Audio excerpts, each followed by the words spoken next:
And here we go. I think we got buttons pushed. Things are rolling. Yay, we are live. What's going on? Is May.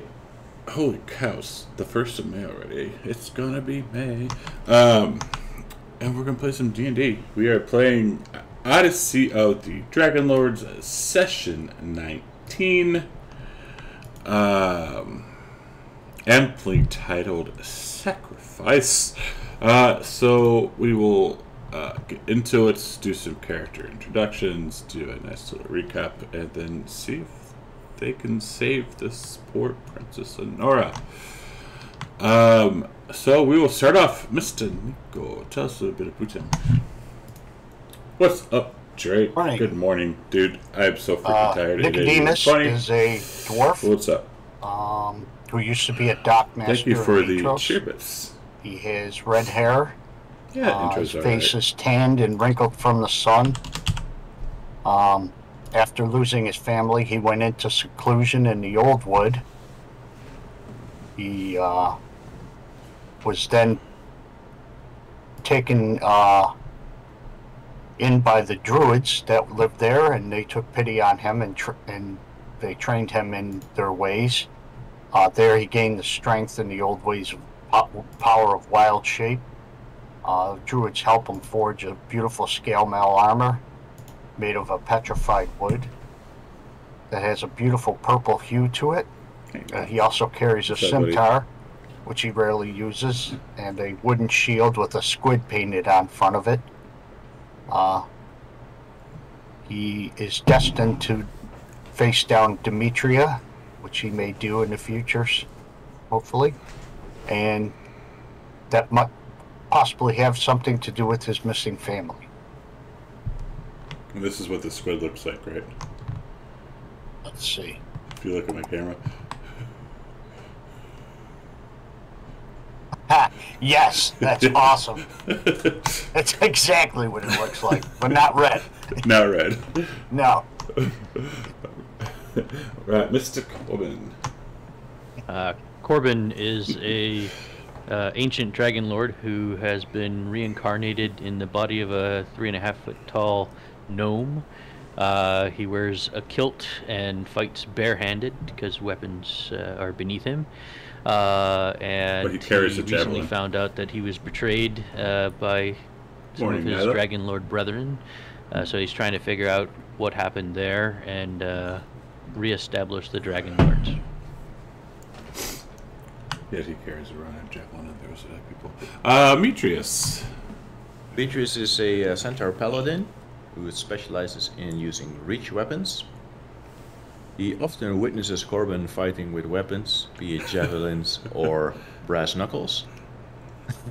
And his centaur tribe was wiped out by a big red dragon, and he was found and captured as a slave.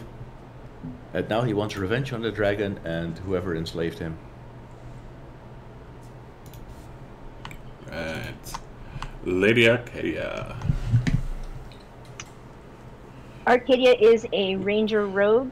Rocky. She's a barbarian Amazon from the isolated island of Demas. She's 19 years old, 5'10", 145 pounds.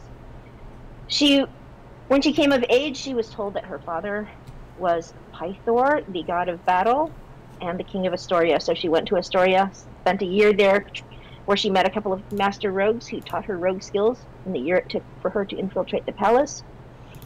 Also, she found out from Pythor, at an early age, her mother was stolen by a green dragon. And she found out from Pythor that that dragon's name was Hexia. And then she found out in the necropolis that Hexia and her mother are alive somewhere in the islands of the Forgotten Sea. Again, I said I think she's 19. She hasn't had much experience with men. She's had it with her father. The only experience with men really she's had an extended period of time, a very focused extended period of time, is with this party. Poor woman.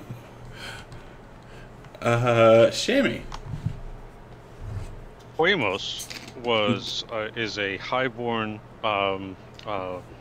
what is it? Highborn noble with goth aesthetic. His parents were killed by common street thugs, and my character has sworn vengeance. And and yeah, that's it. Sure.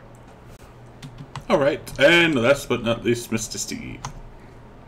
Steve Ocius is a sorcerer cursed by madness who has the ability to call upon echoes of defeated enemies to fight for him in battle. I love how we have all these immersive names, That's and then we He's have the party's Steve, edgelord. and you also have Billy.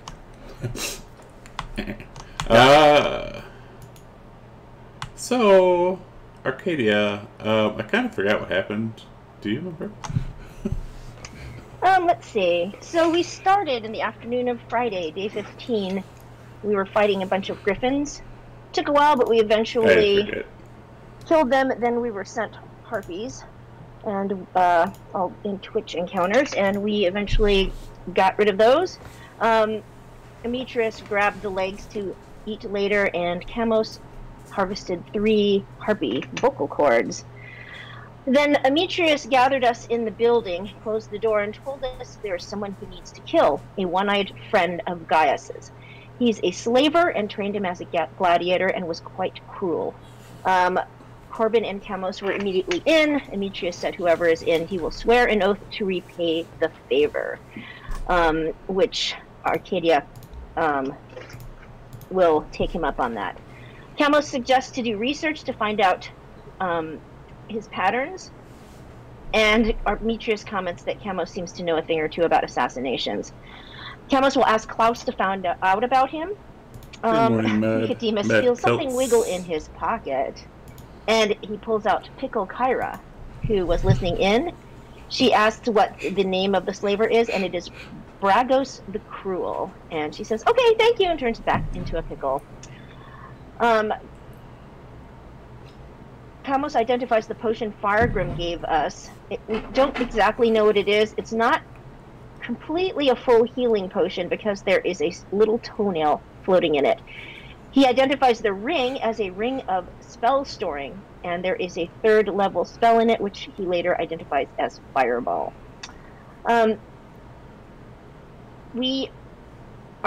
Arcadia is worried that this is just a bait, a trap to catch us. So we are trying to be open to all options besides just the sacrifice. We know that Pythor and Kyra can't interfere in the battle, but we can. But if we do, Gaius and the centaurs on the west side of the river will also interfere. We decide to stay by the Rock of Estor. We're going to use Sapphire to scout to the north by the amphitheater. Nyx is going to circle above us. Corbin finds a child-sized raft and a medium hollow stick. Demetrius goes to the bathhouse. He washes up, shaves the scale, put on some fresh hair cream, and asks someone to make up his face. Then Arcadia goes to the amphitheater, but she can't find Heracles. Corbin wanders off to talk with Fargrim. So Demetrius parades all over town with the basilisk head hanging from him, a la The Witcher. He comes across Heracles and a woman sitting outside of the Dragon's Tooth. Heracles sees the head and gives Demetrius a nod of approval.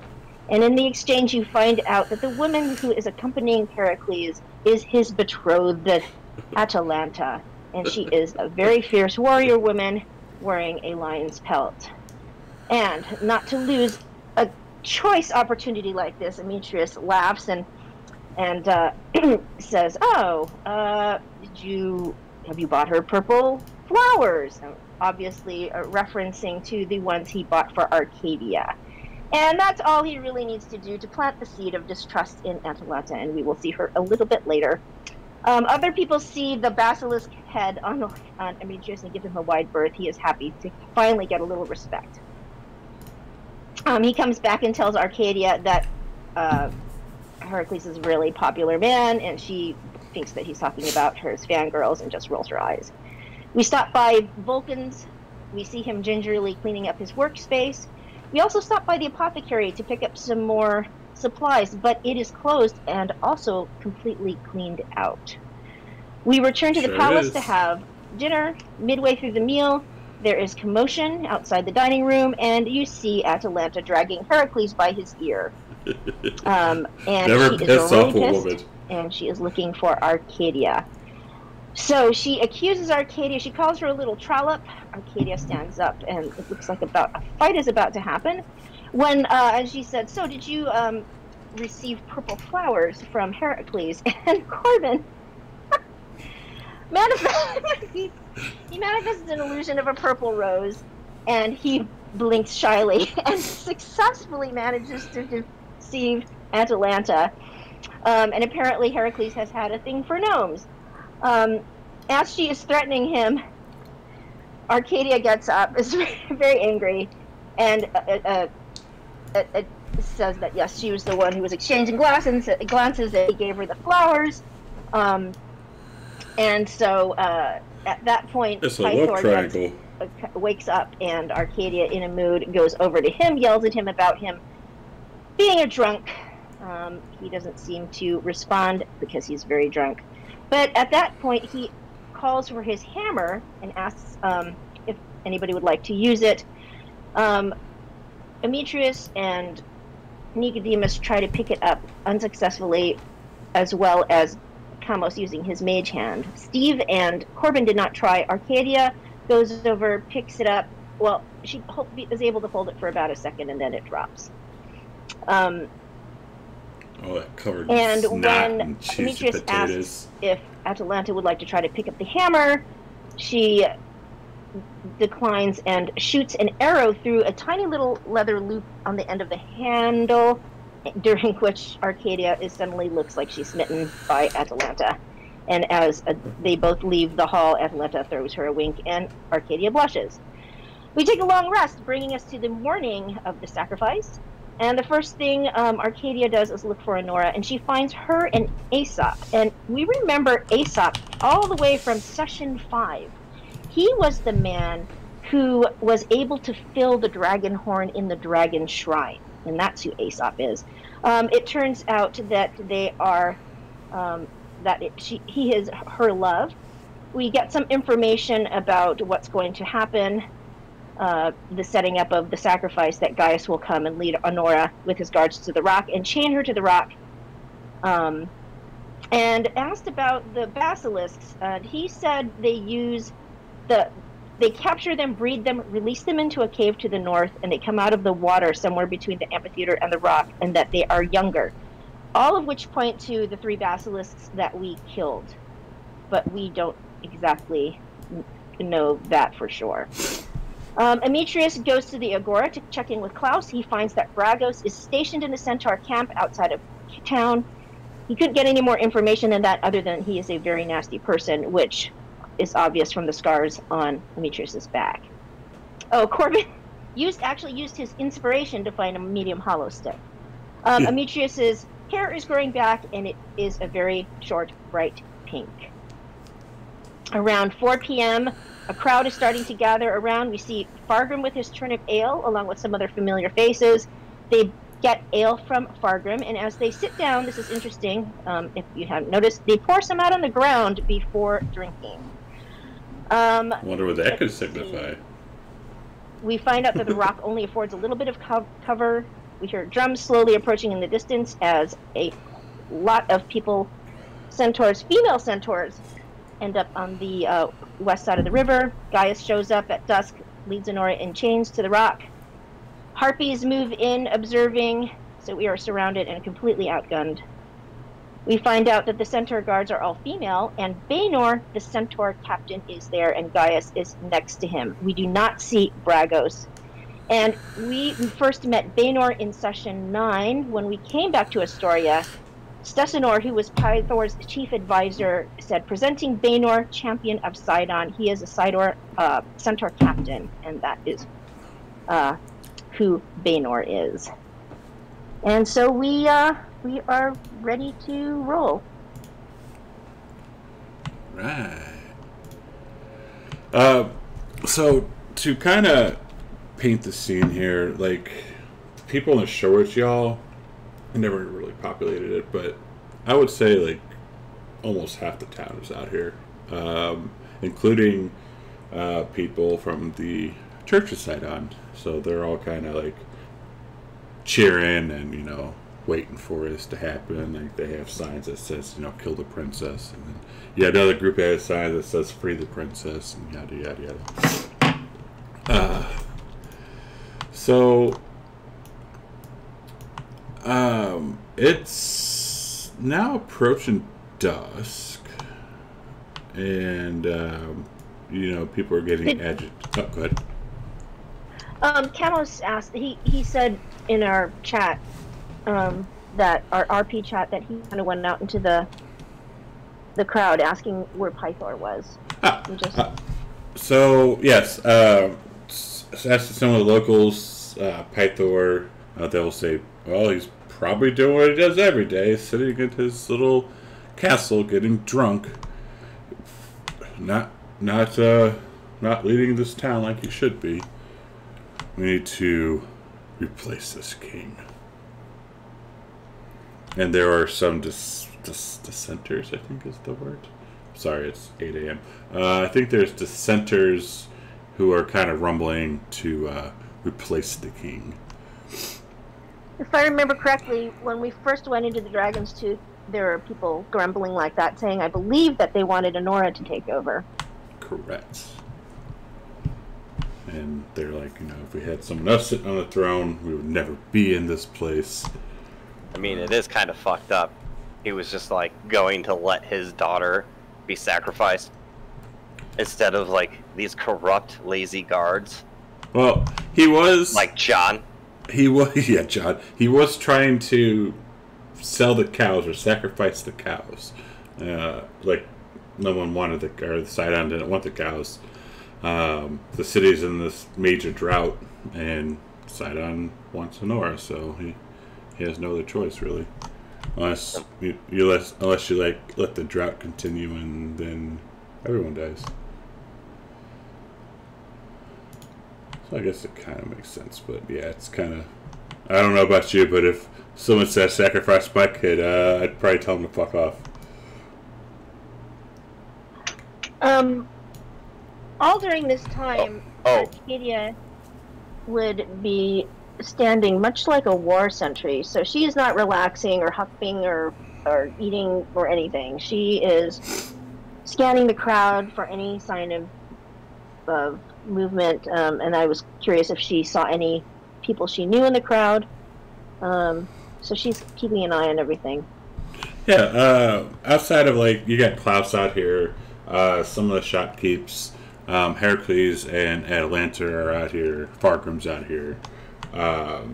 You don't see really your friends, like those two people, they are not present, or at least that you can't see them. And give me a perception.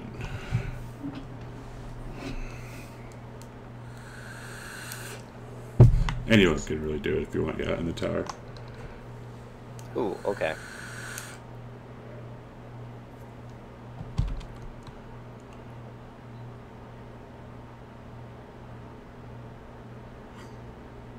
So, Steve, out of everyone,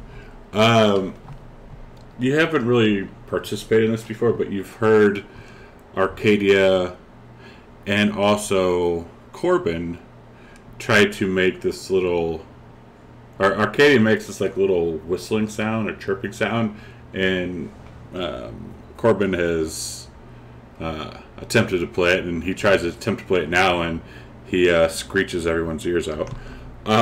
But you hear, even against the crashing waves and people around here, you hear a very faint sound coming from behind you, like somewhere behind you. Hey Corbin, isn't that the tune you're always trying to go for? I'll point it out to him. Yeah, I think it is, and I'll yell over to Arcadia and I'll say, "You hear that?" Apparently I don't. But now that you... Yeah, so neither now that they Corbin. bring my attention to it, do I hear it now that they point it out? If I listen actively again? You'd hear like the last few notes, I guess you could say. I look for like, is there like a bird? Where's that sound coming from? Can I see like make it out, or is it just I hear it behind me? You would hear it behind you. I wouldn't. I don't think you'd be able to kind of pinpoint it because there's probably 100 people out here. It's getting nighttime, and whatnot. How much longer do we have to go? Dawn to the next one. Yeah. All right. Good one, Corbin. I don't get it, Corbin. Ask I will investigate the sound. Ask the question, Arcadia. Do I? No. Now you get it. She gets it. It's terrible. It's kind. It's kind of like a henway. Yeah.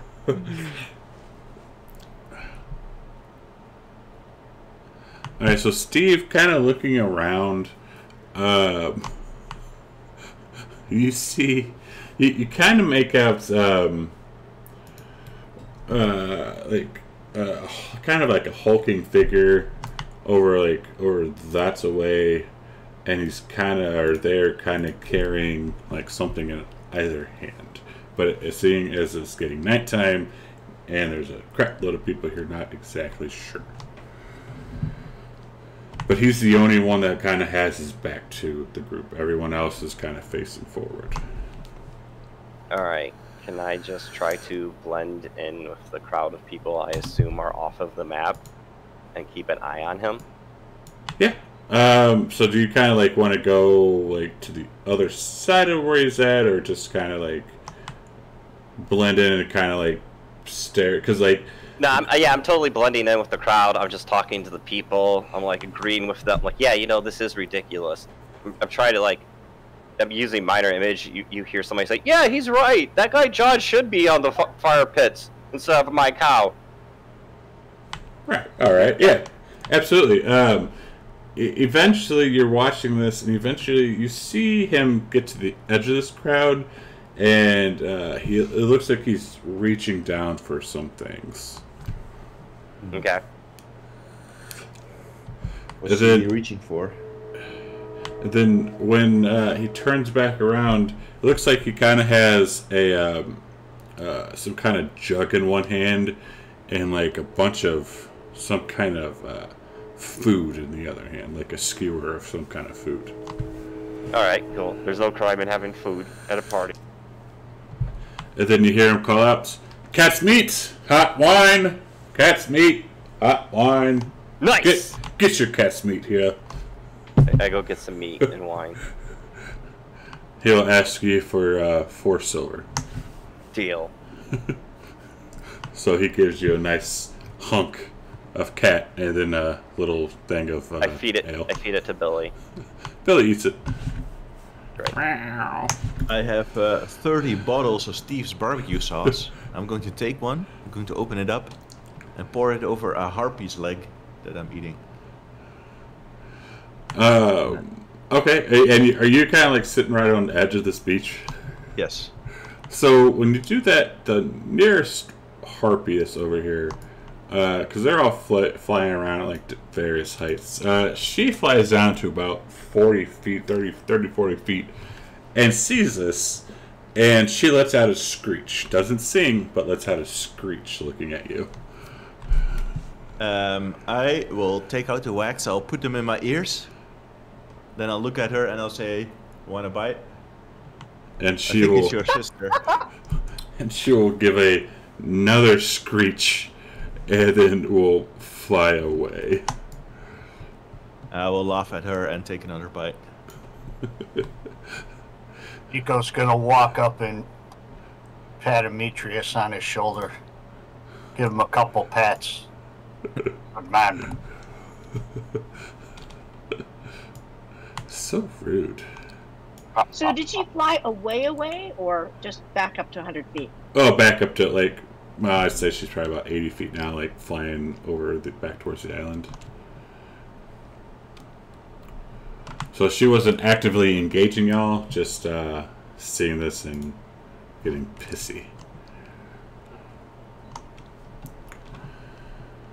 Drake takes so nice with the gold. Yeah, so it starts to you guys see the sun going down, and Kyra. If anyone is paying attention to Kyra, you will see her pull out a familiar-looking book and a quill. There's two familiar books at this point. The one she writes history, and the other one she writes deaths in. Which It is familiar book? the black one, the Death Notebook. That's the Death. I will walk over to Kyra and I will show her the basilisk hanging from my flank, the head, and I'll say, I wouldn't get my hopes up. I don't think the basilisks are coming today. Well, yeah, I know, because you've been parading around the town with that head all day. I've seen it. So what's the book for? Well, it's for recording people's deaths. Yes, but Honora seems to be fine. And she looks at you and slyly smiles and says, "What makes you think it's for Honora?" Oh, I just had a hunch. And, Arcadia, you see, Atalanta come up to you, or start walking towards you. Okay. And I walk towards her.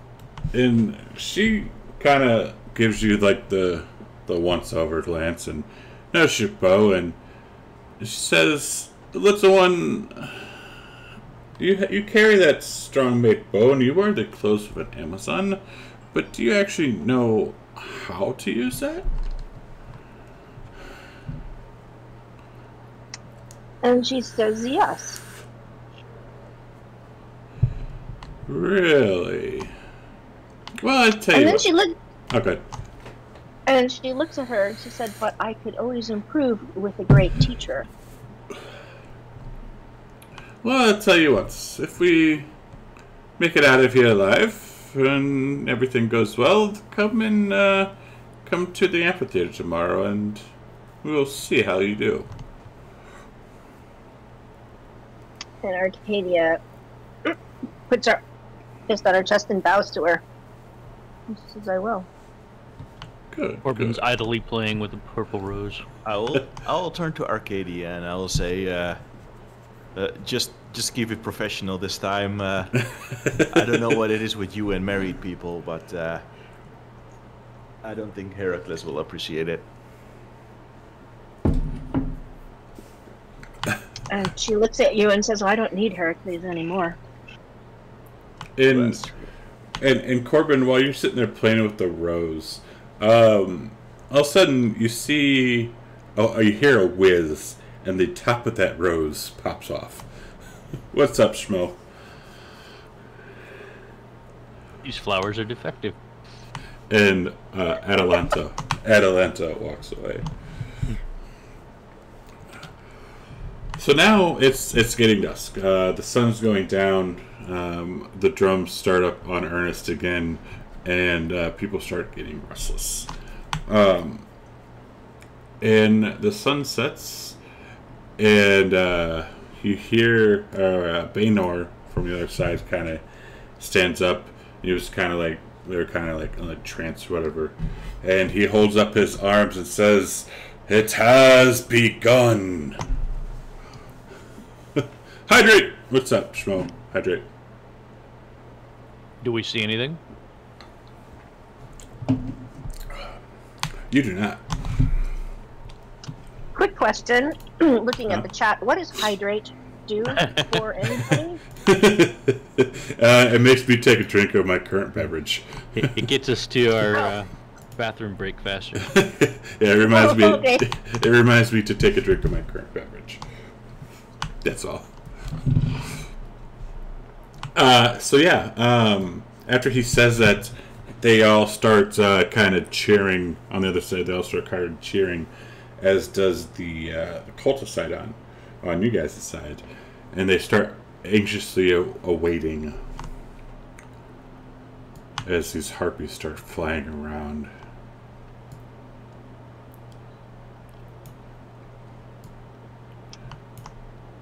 And after about a minute, Baynor kind of walks over to the edge over yonder, and he starts looking impatiently.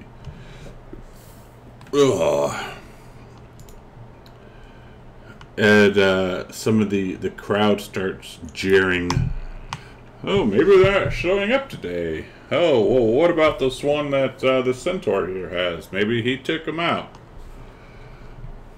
Nope, different basilisk. Move on, sir. Mind your own business. And then after about another minute, Gaius comes up to him, and they start engaging in some kind of talk. And now the crowd is kind of starting to get a little restless. And as the harpies are also kind of getting restless as they're flying around like crazy.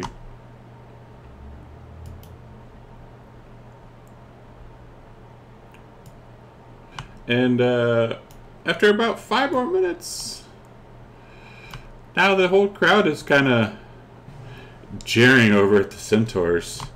They're like, I thought we were doing a sacrifice to your great Lord Sidon. Where are these little enemies? What are you talking about? This is the sacrifice.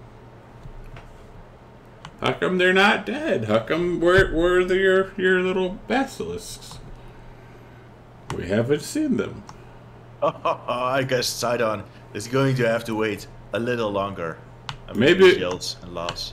Maybe and one like little kid calls out, but Dad, what about that ugly centaur with the pink hair? He has one of their heads. Clearly, Sidon is too much of a coward to push Pythor, our true king. Hey, look at that over there, everybody. Pythor's a weak, drunken fool. Well, I mean, he might be, but still. Better than Sidon, am I right? What about these? Where are these heroes that we're supposed to have? Oh, he's over there with the pink hair. Ha ha ha. May I present to you Billy, and I pull out my possum, the fabled hero of the Oracle. And Billy's just sitting there eating some cat. Yes. Gross. Now the other side of this camp, Centaur side, they're starting to get a little anxious. Like they're all kind of running around trying to figure out what's going on.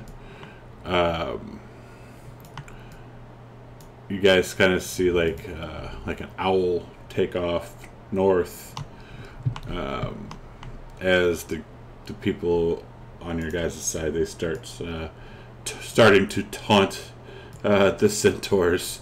Like Amitrius did put the basilisk heads on pikes in front of the cave. That he did. Yep. Well, 2 of them. The third one he kept. Yeah. Ha! And paraded around town.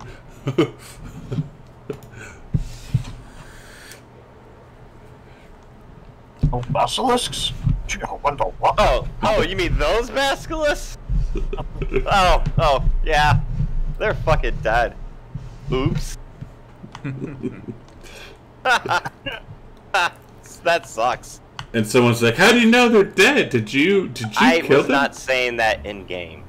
Oh, I thought you were. I don't know. No, there's a different. I understand it's a virtual table, but like, no, that was just table talk. Come on now.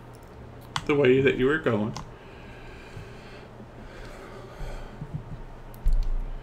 And so now I would say probably about an hour maybe has gone by, and some of these people have, some of these other centaurs have kind of taken off to places unknown. And you see Honora, she's kind of looking around like, what the hell's going on? Why am I still alive? I yell at her, "Do you need a drink?" Holding up like a flagon of wine, since I'm drunken by this time. Yes. I'll say, Steve, stay here. We don't want to interfere. I look at my friends. Can I?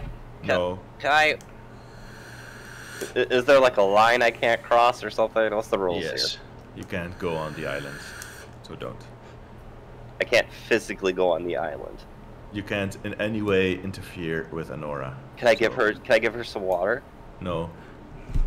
I'm sorry, you're out of. This one's. I'll take this drink for you, and I just drink another cup.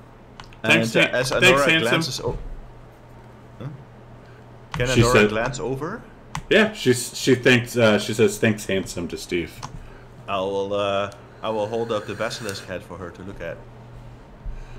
She kind of squints at it and goes, "Is that a basilisk head?" No, it's not. And Amitrius grins at her and puts it back. Hey, Over to yell Kyra. out, no, he just has a few scales on him. Oh, and which, by the way, I think your scales probably would have. He just has that hoof. He has that hoof and mouth disease thing going on. Don't worry about it. So Kyra, she's starting to get a little agitated, and says, "What did you guys do?" We did absolutely nothing, Kyra. I wink at her, very obviously. And she slams the book shut. What do you mean? Ah. She looks visibly disappointed. We interfered in no way, shape, or form. Wink. I say it when I wink. Corbin will say, this will speed us along to help you with your instruments. Yeah, can we just spend like a couple of hours like trying to like party and like play our music instruments? I mean, if you really want to, I mean, what if somebody comes back and decides to do something, or someone gets agitated, or a fight breaks out? Alright. Well, I'm staying here and watching the proceedings. Arcadia is continuing to scan everything on high alert. Well, a relaxed alert so as not to expend unneeded energy. Can I pass the time fiddling out a femur bone to make a flute? Give me a skill check. What kind of skill check are you going to use? What kind of spell check? Skill check. He wants to make a flute out of Yeah, a like bone. a dex check. Artisan tools, got it. Yeah. Yeah, you can make that a pretty decent one. It would take you probably 3-4 hours to do it, but yeah. Okay, that's how I'm passing the time while we wait. Alright. Y'all notice that these harpies are starting to fly around. They're kind of starting to fly a little bit lower, and they're extremely agitated. And the wind also starts to kind of pick up a little bit.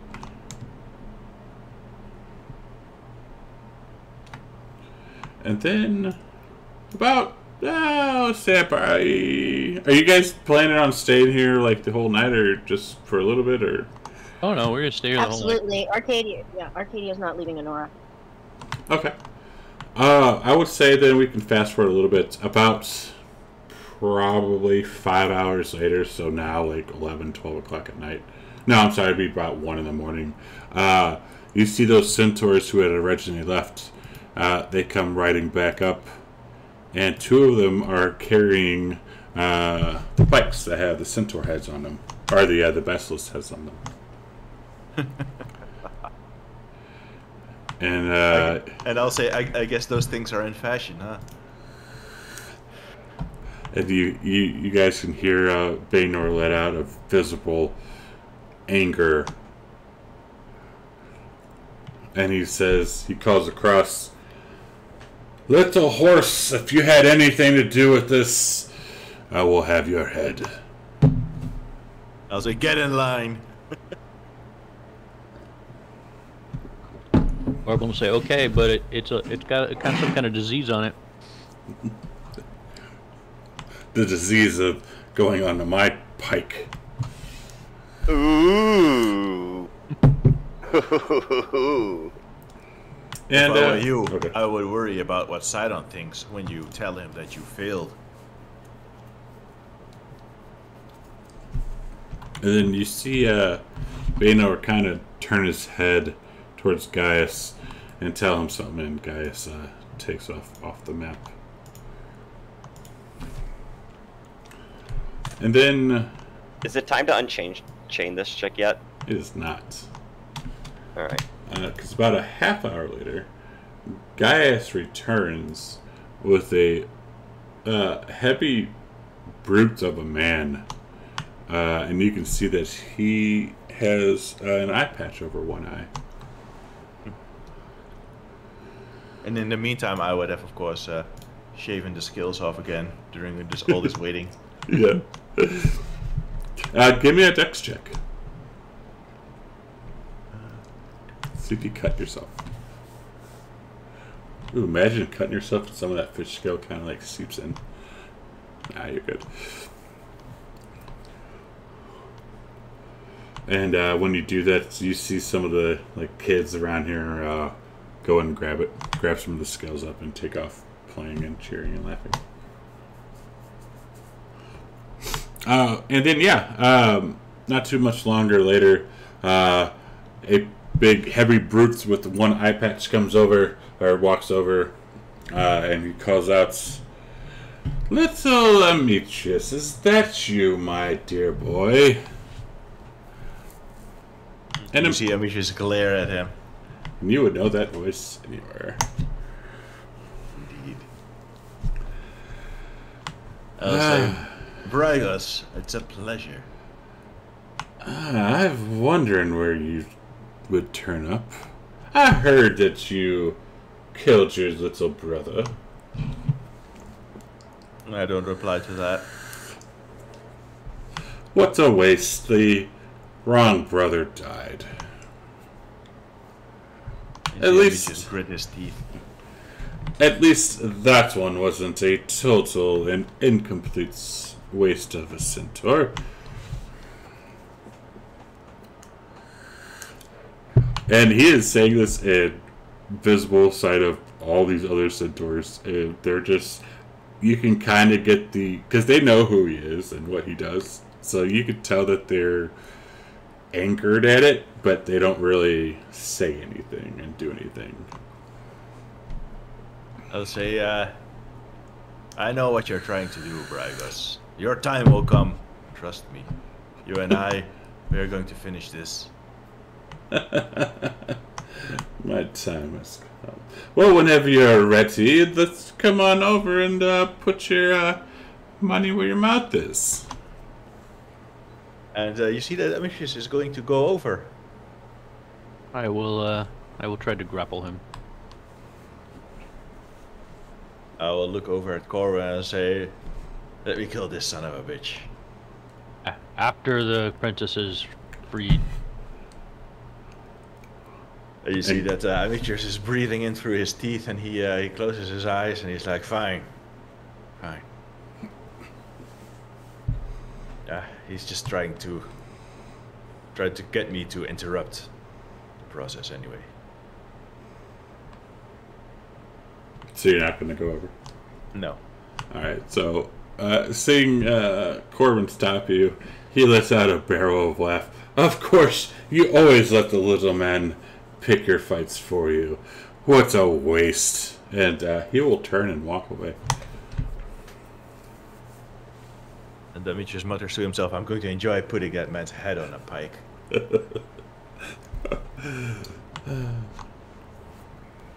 So, by now it's, probably 2 a.m., a couple hours away from dawn.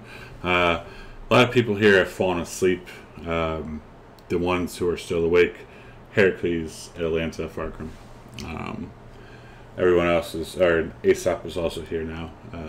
He looks pretty upset still.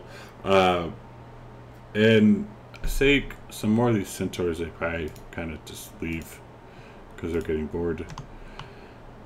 And we can fast forward to dawn as the lights starts to come up.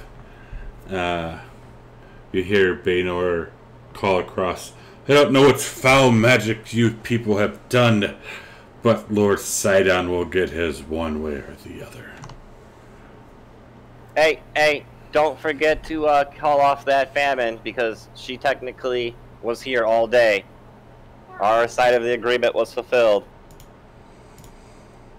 And when you say that, you kind of see clouds like rush in, and it starts to pour rain. That's right. All praise Paylor. Now go run off, cowards. Praise who? Pythor. Pythor. Okay. I'm drunk. Leave me alone. And once the rain starts falling, these guys leave, and the crowd starts cheering. I go give her some wine and untie her. Okay. Can I? Yeah. All the enemies are gone, including the harpies. They flew off after screeching at you one last time. Let's do that. You can just move yourselves. Let's say, well, Casey, had a fun afternoon? I will go have a fun afternoon today. Yes. I'm. And she looks up, and all this rain is like, it's kind of like smashing down. It's like monsoon season. But I don't understand. I should be dead. I'll say, Oh, praise. I guess I'm not such an old man after all, and I'll show her the basilisk head. Someone must have killed the basilisks. What? No, they just had performance anxiety. It happens, you know? Maybe accidents happen. Big to any creature days. in the world. They leave. Girl, you kind of get nervous. Did they leave the other 2 basilisk heads laying around? No, they took them. They took those? Okay. And Amitrius Honora will give you a big hug, and she says, "You are the one who saved me?" Well, it was a group effort. Even Carbon will say, "Do not be modest. You slew the many basilisk." I'll say, you're welcome. my hero. And she will plant you a kiss on your cheek. I'll say, don't mention it. Now, don't get roped up in this kind of nonsense again. You might want to leave town. Leave town? No, no, no. We have a party to go to. Can't leave town. We have to tell my oh my god, we have to tell my father. Alright, well, she's like, he's probably passed out, but yes, but who knows what Sidon might try to do next year. yeah. Well, what should we do? Do you guys want to come and party? Or, well, maybe we should tell my father first. Let's go and tell your father. Yes. And now you can, even though it's dawn, it's super early in the morning, cheers are kind of breaking out throughout the entire city as it's monsoon season now. And this drought has been going on for probably 4 or 5 months, so rain is good. Can we be like at the parade of like a bunch of people like marching back up to the city with us, and they're like everybody's having a good time? Sure. Alright, play your music. Steve tries to play his bone flute. Demetrius should put I'll join in. It is Mine. not doing good. Demetrius should carry Princess Honora. I mean, if she's exhausted, she can ride on his back, but he's not gonna carry her. Yeah, like not straddle. No, I'll meant give on his her a back. ride. Yeah, she On his can ride back. on his back. He will offer that. She will. That would seem very triumphant. Or Yeah, we'll- show the people that not all centaurs are bad, maybe. So have a parade going back into the city with Elot at the head of the parade. Yep. Yep. And Corbin will start to chant Pythor, Pythor. Yeah, Yeah. I'm using minor illusion to like make it sound like more people are saying it in the crowd. And Kyra's at the head of the parade, of course, with her like little baton, like this way. Yep. To quickly Arcadia rejoin is- the server. Arcadia is in the rear. She's still scanning the crowd. give me a perception.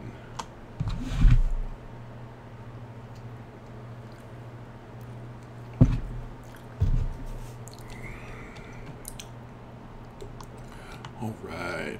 I will send you something.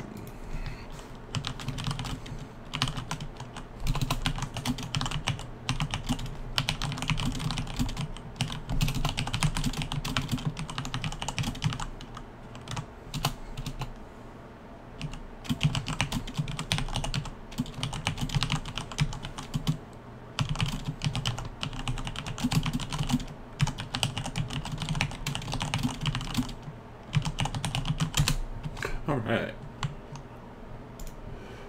Bam.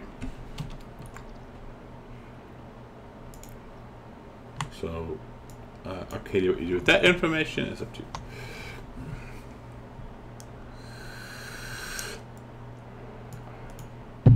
All right. So how does this parade go? Yeah.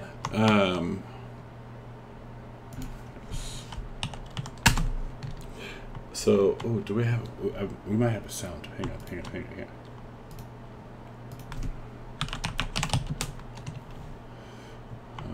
Let me search Sirenscape right quick. Let's try this.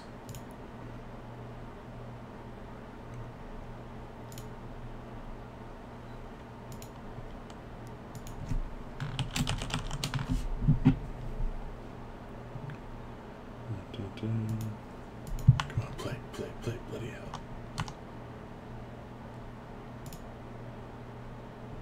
Oh, there we go, maybe this one.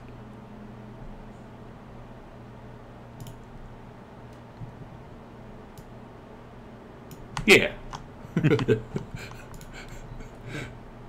So kind of think like Aladdin, like when he's coming into Araba.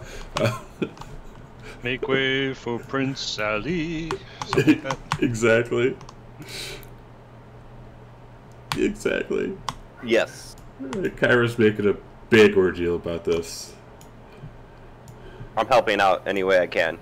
Absolutely. Shape water to make champagne go from like one as looping across the street, spraying as we walk from one barrel to another.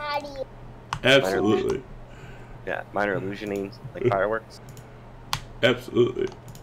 Good. What's up, Caesar? Shapeshift into An elephant. An elephant? I don't think I could shapeshift into Yeah. that. That's a little bit too out of my league right now. But a tiger, I can. A pint-sized elephant, since you're a dwarf. How about for flavor, Kyra will magically turn you into an elephant. There we go. Just for flavor. All right, so we make our way for Princess Nora. So when you guys are coming through the city, you notice, for the most part, about 90% of the people here are happy about it. You get some jests and jeers from others, but those are all probably cult members of Sidon. So for the most part, people are happy, but you're always going to get your naysayers. Arbin's keeping an eye out for the bad guys. There's not a scroll depository around here, is there? No. Arcadia, are you with this group, or are you still hanging out in the back? I'm still in the back, but I'm following them. Like all in the very rear, or like in the back of the group? The back of the... Well, I would not be very excited about being part of this crazy parade, so she'd be with them, but trailing a little behind. Okay. I'm still playing the bird song. And Corbin, you're able to imitate it great this time. Alright, so eventually, you guys are making your way up to the palace. Some people are starting to break off because, well, they're peasants, so they aren't allowed in the palace. And you make it back. Yeah. And Kyra's, or not Kyra, Honora's like, well, how do you want to break it to my father? Do you want to? And she kind of smiles. Let me. She's like, hang on. She's like, do you want to screw with him, or do you? Steve Eyes Girls Green. Yes. Okay, I will hide in the back. So. That's how the party died. So, you guys go into the palace. Go to the throne room. You do not hear. You hear coming from the throne room a sound, but it doesn't sound like snoring. It kind of sounds like sobbing.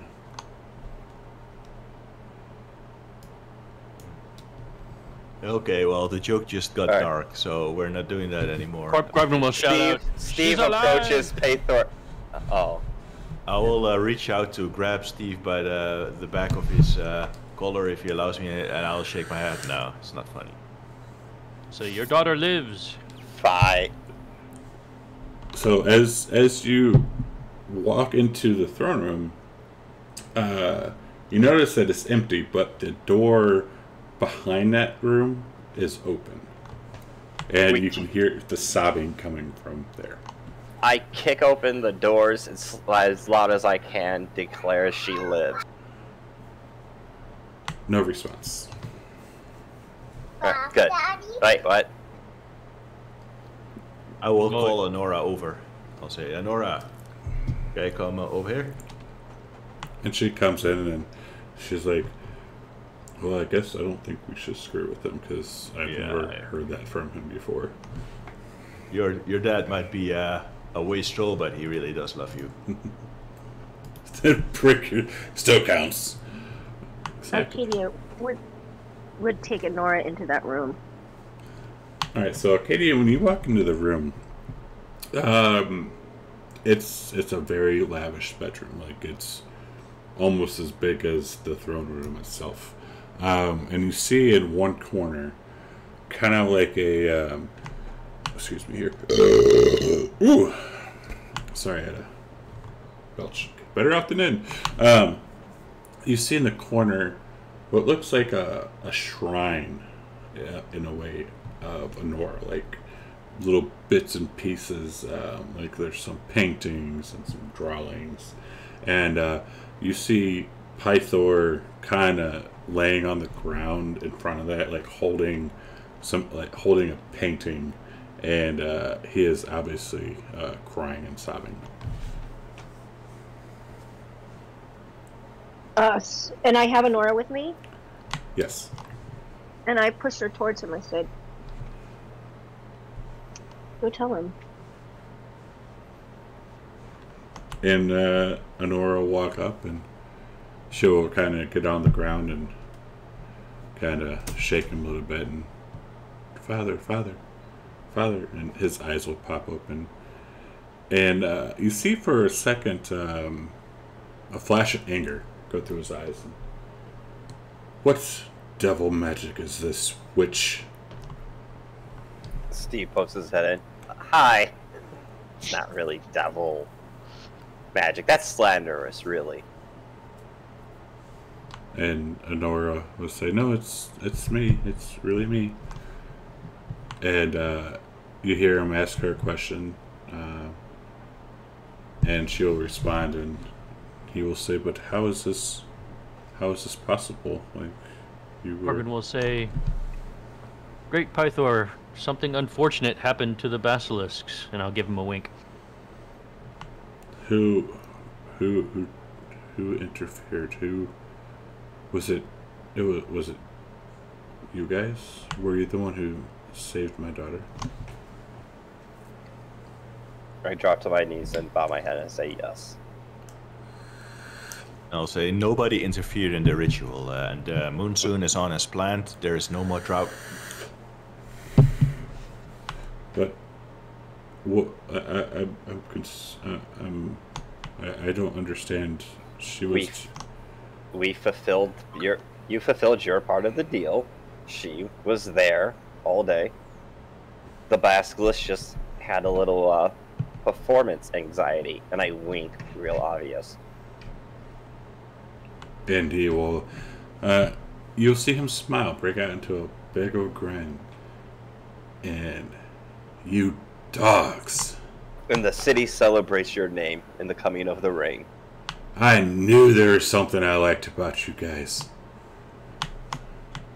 You dogs. And he'll get up, and you could, like, you haven't seen him move this much. Like, you haven't seen him move this much and with this much joy ever since you've known him. Even Arcadia, you've known him in the past, he's never moved like this before. Like, he's very happy, and he picks up Arcadia, or not Arcadia, he picks up Honora and gives her a mighty hug, and then he goes up to each of you and gives you a great hug, and even... No, he doesn't. No, he doesn't.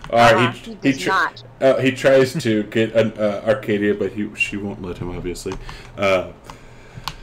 He will but as try... he comes up to her, she stops her.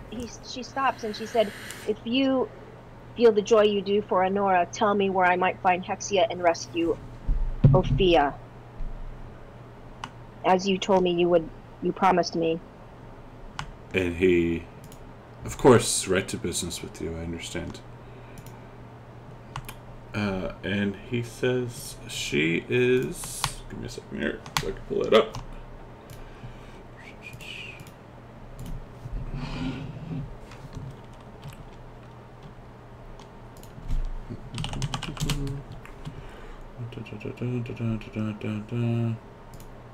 She is on the island of the dragon. It is a tropical paradise in the middle of the sea. But to get there, there's one thing you need. And we need a boat, correct? You need the boat. A store and a compass. And that compass? Yes, the Antikythera. I think that's how you pronounce it. Yes, you need that. There is a constellation on there that will lead you directly to the island. And she looks at him in the eye and she says, "I will save my mother if she takes you back. That would be good for you." Yes, I miss that woman. You know, she was a fiery woman. And he kind of stares up off to the right for a second, kind of rubbing his beard, and then kind of smiles and then shakes his head. Anyways, so I think I need to give you something. How about? And he says, "How about this?" And he will hold up his hand and call for the hammer. Hammer! And this time, the hammer comes flying right to him. And he will hold it out to Arcadia. And will say, "This isn't much, but you could give it to my father, and he can use it to craft mighty weapons and armor at the Mithril Forge if he is ever able to get it started back up." And she nods and takes the hammer. And I'm guessing it doesn't fall to the ground. It does not. No, put that in your inventory. Yeah, this time when you hold it, it feels like you're holding. It's almost weightless. Like it does not feel like it weighs anything at all. Okay. And then Piper will say, "Now we must have a feast, and I declare all next week a Nora week, and we will have drinks and food and drinks and plays and drinks."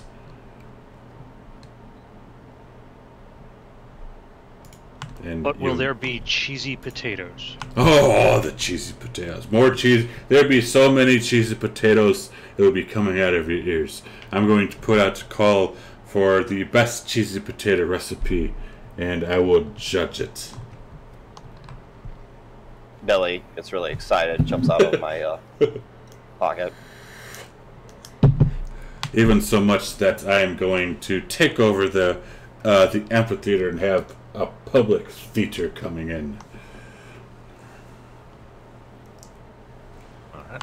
Well, And you hear in Kyra, she kind of whispers in Arcadia's ear, you should probably get on with the labors before we come party. yeah, I don't think we have much time to party. We have to go to the Metro Mines. Well, and Arcadia asked, should we go to the Mithril Mines first, or do we need to go to the Old Wood? Do you think the Mithril Mines, so we can equip ourselves with better weapons first? Yeah. Let's She go looks to at the Metro Nicodemus Mines, and because then we he can go knows. to the Old Woods. So we take the day off, enjoy ourselves, and then head out to the mines tomorrow morning. And keep in mind, it's about 7 a.m., and you guys have been awake for Yeah, close we to probably need 24 to hours. rest. Oh, couldn't we have just did our normal long rest, but like in shifts? Keeping an eye on Honora. Yeah, that takes like 10 hours. I mean, we were there all day. I just assumed. Alright, alright. Yeah, let's go sleep. Is the amphitheater covered at all? It is not. It is out in the open. So Arcadia would just assume there's no training because it's raining like this, correct? Well, there's only one way to find out. Well, she'd go over there. There's some people there, but for the most part, it's there's not as many people there as there normally is, and Heracles and Atalanta are not there. Okay. Then she'll go back to the palace. All right. Well, I'm And, going to bed. and Pythor says, "But I must give you something else, just to show my appreciation." And he will hold out a big old sack, and it says, dig in, pull something Oh, out." here we fucking go.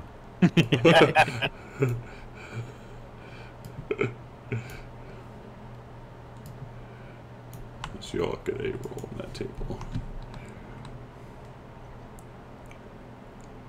But they aren't showing up for me. What the hell? Potion of greater healing. Are they Like, can I use my advantage to roll again? No. Oh, okay. Wow. Yay. Nice. Yeah, because they're not showing up for me. What the hell? So Steve got a potion of greater healing. Corbin got a potion of growth, it said. So what? Oh. You got a what? Potion of growth. Did he though? Going One to in Nicodemus got an elemental gem. Ooh. Here goes. A 97. A rope of climbing. We got a lot of those. Yeah. We're gathering ropes of climbing. I got a potion of animals stop attacking me for a little while. Nice. Animal friendship, I'm guessing. Yeah, yeah. Alright, growth. Wanted to get the saddle so we could put it on. Alright, so I got animal friendship, potion of greater healing, potion of climbing, or potion of growth, rope of climbing is 1, 2. Who am I missing? Nico. Elemental got gem. Elemental gem. Dun. Arcadia's looking at this very curiously. She gets a filter, Philter, of love. Nice.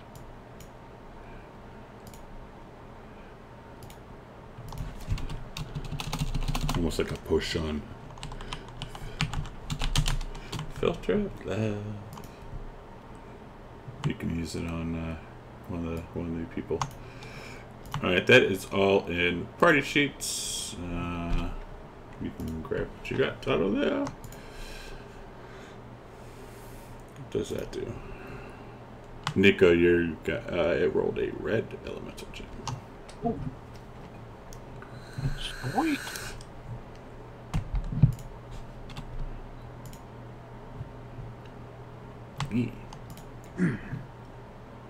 And then Steve got a push to the graveyard. Hey, it could come in handy though. Could come in handy one day. It's every time we do a table, this game has been like that, so I'm kind of just used to it. Better than nothing. Potions are expensive. I know, right? Especially since we don't get any gold. Remember to Today. buy bits, guys. Somebody got us bits today. Yeah, remember spend bits so we can. we need to get healing potions. You got 1,107 gold, 280 electro, 940 copper, 7 platinum, 520 silver. You guys have money. You guys have money. Thank you. You're also level 4. Let's go to a real town and find a real blacksmith that can make us magic items. Stop making the blacksmith god angry. Right?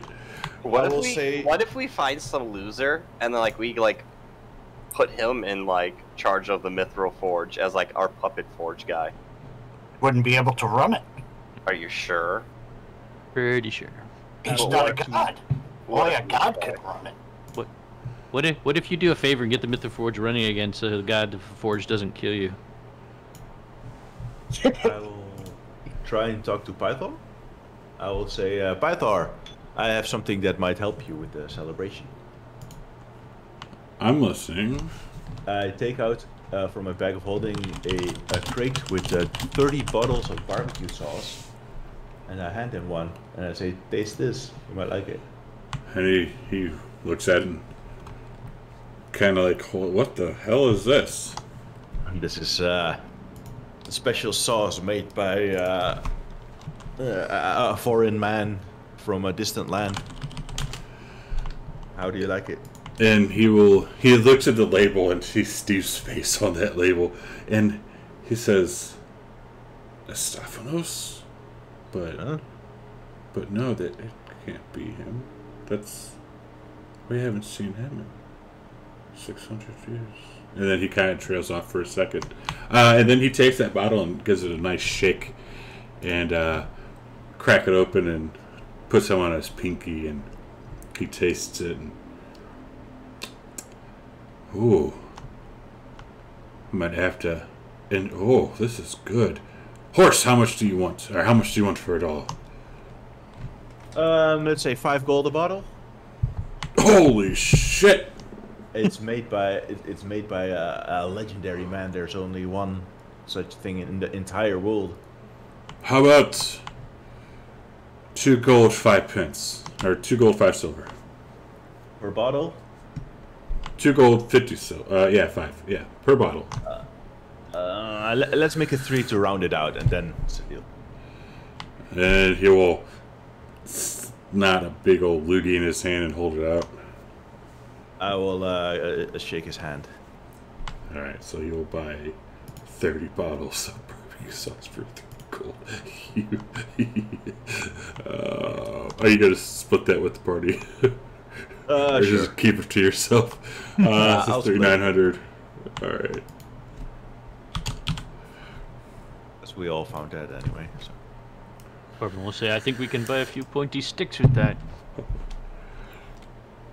3, yeah. And he calls over someone and he says, add this to the cheesy potatoes at once. And get me a coffee.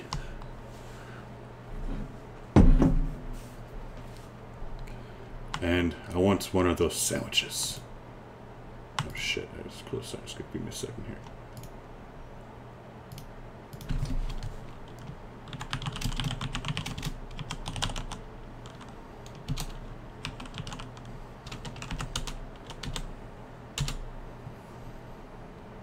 Wow, so I'm not going to complain, but that would be $30, 30 gold pieces a bottle. 3 times 30 is 90. Oh shit. Nice. This is what fabulously rich. This is what happens when I'm half asleep. So yeah, not 150 gold each. But no, I would say it is in line with Pythor because he is a drunk. He accidentally gave us the wrong amount. Yes. Nice! He gave us 10 times the amount. Yes. And he will call over his person. Now get me bacon, egg, and cheese, salt, pepper, and ketchup, and add some barbecue sauce on a bagel.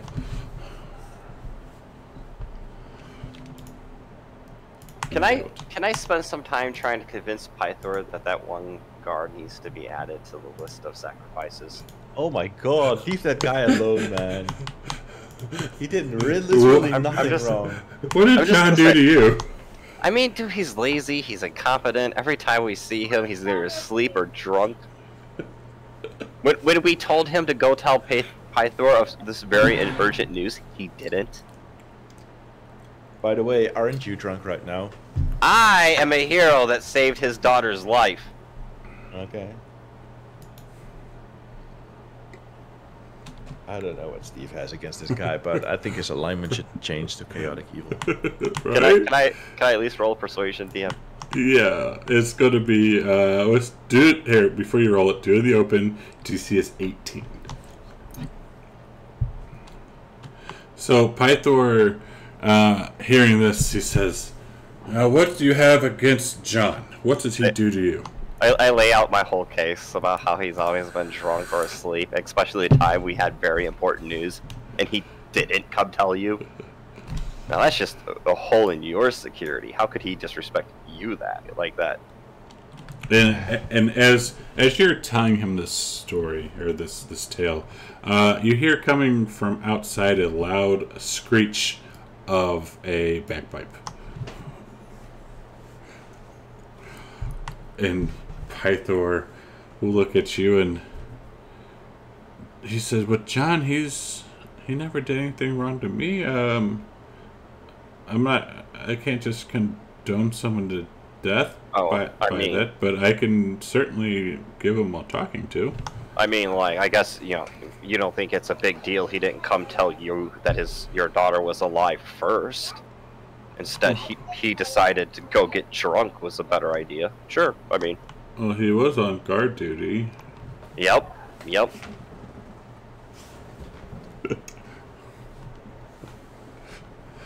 I will have a talking with John. I'll give him. Don't worry, man. I will give him a strong talk.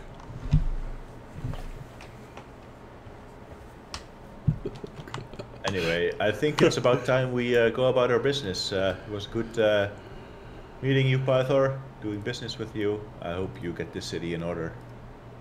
Yes, thank you. I highly appreciate you, Amitrius, for saving my daughter. Thank you so much. It was a group effort. We'll see you in the future, most likely. I hope so. And Nora says, "I hope to see you again too." And I'll say, you'll always be Casey to me. And I'm sure we'll meet again. You'll see her blush when you say that. I'm sure we'll meet again. Now we have some business with Vulcan. Alright, so what do you want to do now? Can we go to the market and sell out some useless loot that we still have? Sure. Because now that I have the rope climbing, I don't need some other stuff. Well, do we need to take a long rest, or are we just gonna? Yeah, I was just gonna exhausted mention tomorrow? We could sell Steve's. It's already tomorrow. 2 climbers kits. So how does that work? If we stay up and don't take a long rest until tonight, what does that mean? Are we with 1 level of exhaustion? Oh yeah. Like if you press on before taking a rest, then you would get 1 level of exhaustion. So that means if like you go out into the world or whatever and get an encounter, that would be all with the level of exhaustion. I'm going Yeah, to get that rid means of we this all fucking have. hair. That means we all have disadvantage on ability checks. Yes, That would be bad. Mr. Grappler. I just want to get rid of this stuff and then do a long rest, and then we go to the mines. What does everyone think about that? Is there anything we can like do at the festival? What's going on? You think? Or you just want to head straight to the mine? I mean, what do you want to do there? Oh, seems to be a thing going on. Or never mind. Let's just go to the mine. All right. Do you see Vulcan at all, or do you just ignore it and go to the core and then?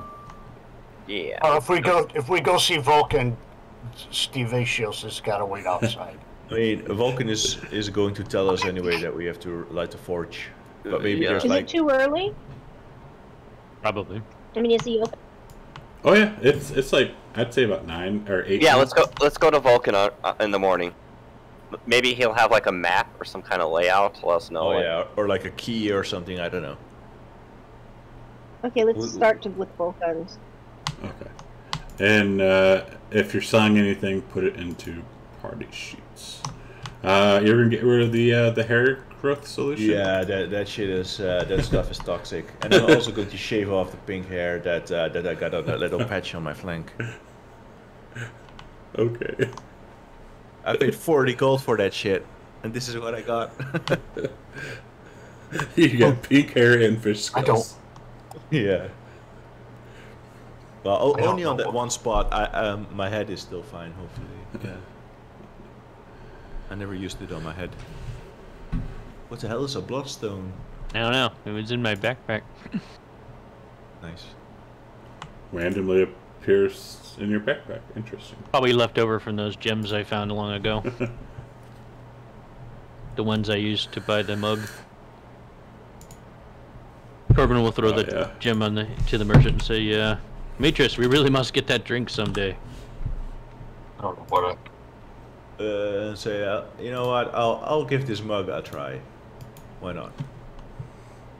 And didn't I already give it a try? No. You didn't. I believe. Nope. Yeah, I believe you put some in your. No, you smelt it, and Yeah. you could smell the alcohol. Oh, yeah. So I will be happy, and I will drag him over to the Dragon's Tooth and order some ale for us. And Actually, Demetrius did taste it, but he spit it out. Oh, he spit it- smelled and that's- tasted it. that's Uh-huh, right. and you spit it out. So you go to the Dragon's Tooth. It's 8 a.m. It's happy hour somewhere, and you walk in, and you hear a familiar voice. Drinks are on me. And Is that Fargrim? it is. And he will buy you guys however many drinks you want. Excellent. Corbin will go over and say, "Do you have any of that wonderful turnip ale?" Of course, of course. Say, in my old life, I didn't like this, but ever since I've come back in this new body, I really enjoy it. It's the shit. That's why. All right. So we got. So it's 8 a.m. and we haven't been to Vulcan's yet. We stopped first at the Dragon's Tooth. Unless some others decide to go to Vulcan's instead, but Corbin and Demetrius went to the Dragon's Tooth. Okay, well, Arcadia's going to go to Vulcan's. Yeah. Steve's going to Vulcan's too. Let's Yes. do that first, Corbin. Then Oh. go here. Oh no, you guys don't go do your thing. I wanted to go to Vulcan's too. Okay. So you guys all going into Vulcan's hall? Yes. Yes. All right. When you guys step in, when y'all step in, Steve, narrowly missing you by like maybe an inch is a javelin. And it narrowly misses your head. Can I try to catch it? Sure. Ooh, nice.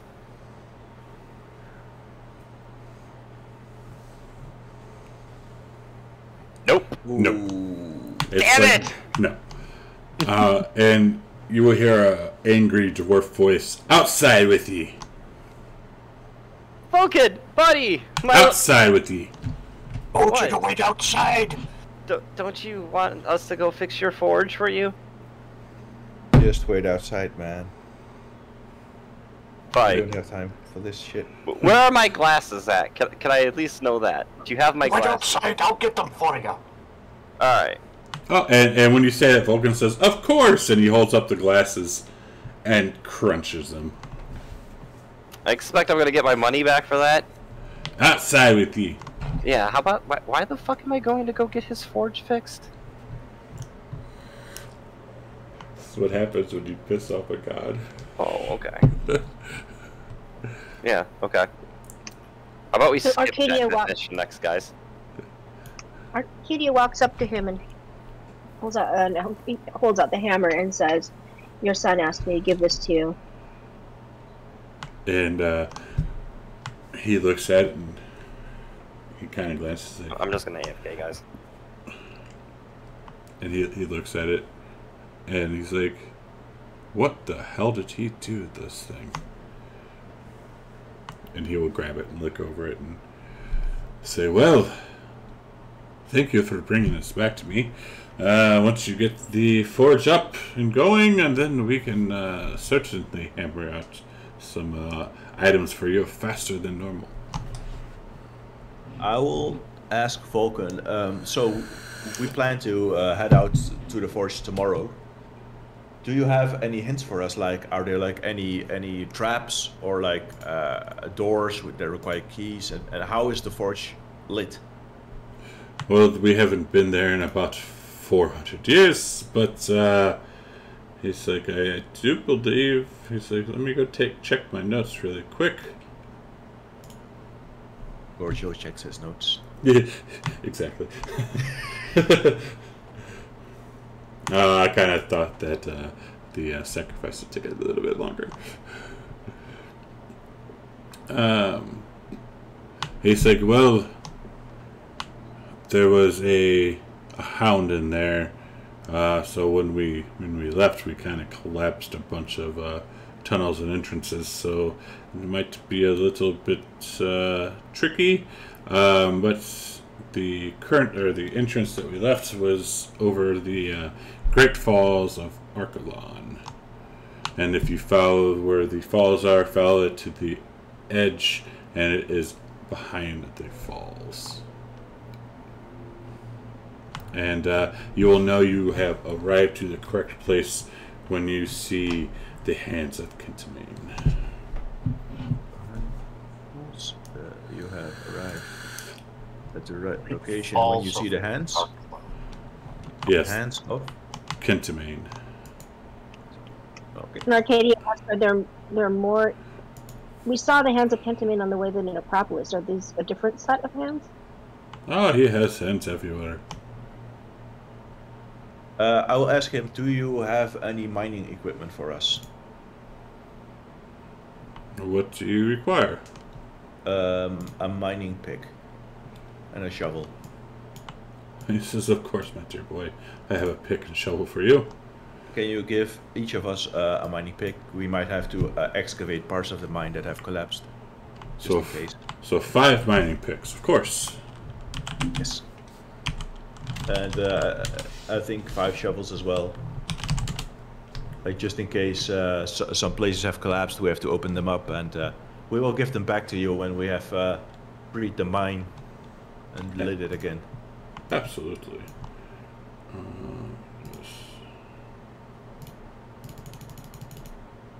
Second, bam, pick. 5 shovel.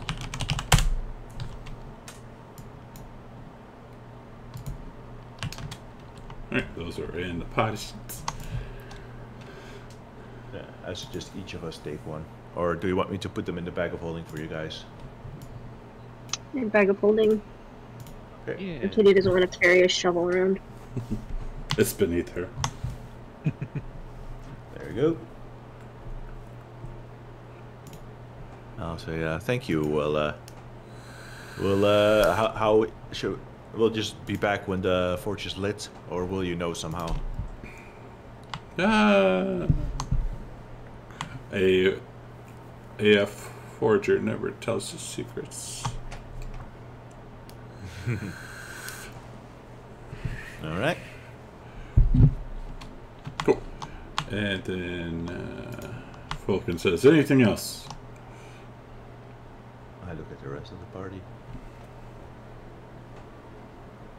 And I will. Guess not. I will say, please try to forgive Stevocius. He is afflicted by a terrible curse. And he looks at you and says, who? The one you like to throw things at. Oh, the one who decided to come into my hall and disrespect me. I got you. I'll say I agree with you, Falcon. Steve is an asshole. Yeah, I'll forgive him, of course.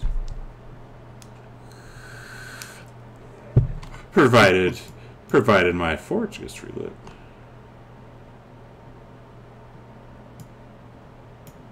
A fair bargain.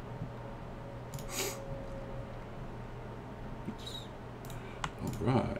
He's like, well, if there's nothing else, I must get to my morning tea. Enjoy. Arcadia looks at him and says, is there anything you can fashion that would help me see at night? And he's like, such as what? She says, I hear there are something you can wear across your eyes that would help you see at night. Ah, you're talking about the magical googles. I could... I thought that was for research. I could possibly come up with something, but I sense... Don't you have something already to do that? She says, I have light, but it doesn't help me sneak up on people. Ah, very well, I get you. Yeah, I could see what I could come up with. It might take me a little bit longer, but I will definitely do what I can. And what would something like that cost?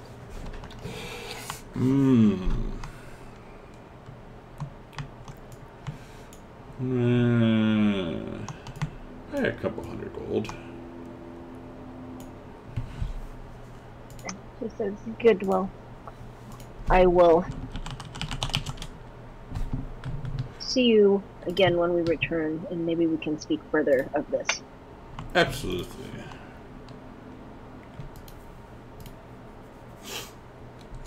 Right. And he says, now, tea time. Please head out. And get my forge relets, please. Okay. Guess it's time to go to the Dragon's Tooth or take a long rest. Quick drink and rest. This seems like probably just Corbin and Treason. Well, Nico maybe, because Nico's a dwarf.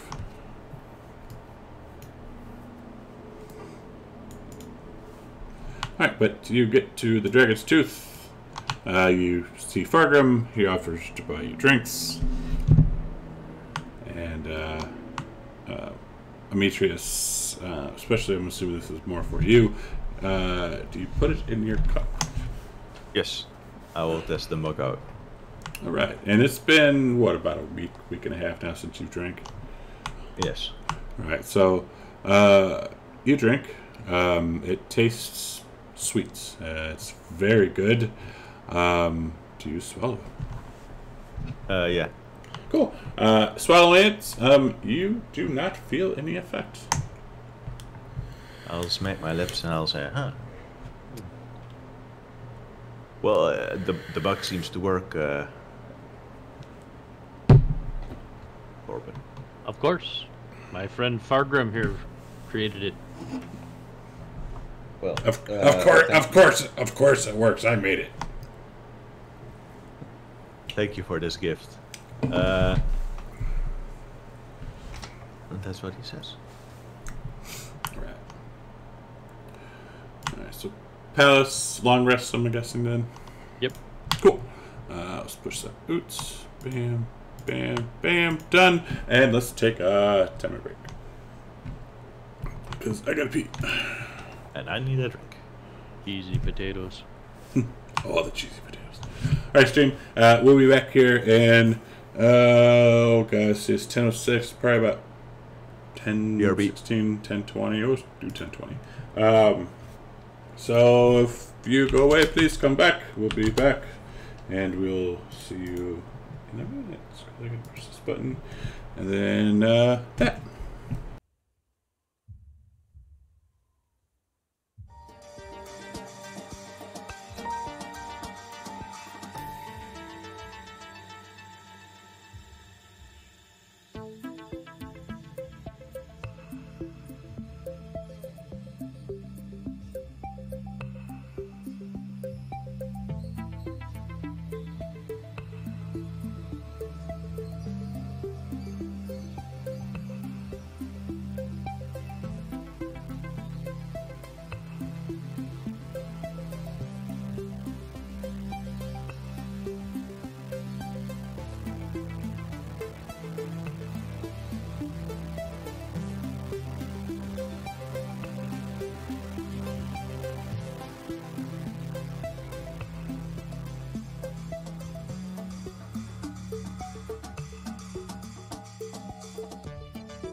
hypnotized.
It is ancient Greece, am I right?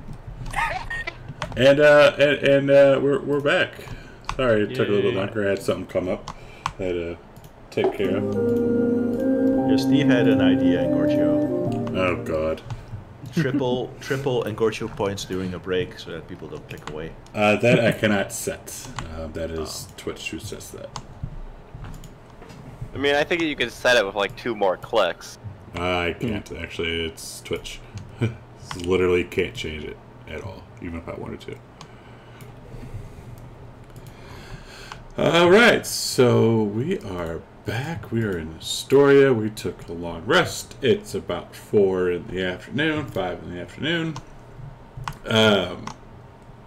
You know from what Vulcan has said that if you were to leave the gates, it's about, like, say if you were to leave the gate at dawn, you would probably follow an abandoned road through the steps to reach the falls by dusk. So seeing as you're setting out now, or if you set out now, travel through the night, you should get there at around dawn. That is, if you decide to leave now or wait. Can we get a cart and go? I'm not dragging a cart. Who says you could have to drag a cart? We can get one of your cousins. We might still have Chamos's ass. Yeah, the S is still there. Yeah, but like... Yeah, he set it free, didn't he? But it came back. That's how I Oh, know it it's came truly back? mine. Yeah, that's it was carrying the It mirror was like- for us. It was like a certain pony we know from a story called Bill. Yes, exactly. Oh, Bill. If you know what I'm talking about. But we can also cast Enlarge on the possum and ride it as a mount. Yes. Speak friend into. Alright. Can we do that, DM? No, because we don't have Enlarge. No, I mean, like, can we get a cart? Sure. You can get a cart. Even the shopkeeper will even let you borrow a cart because you saved an aura.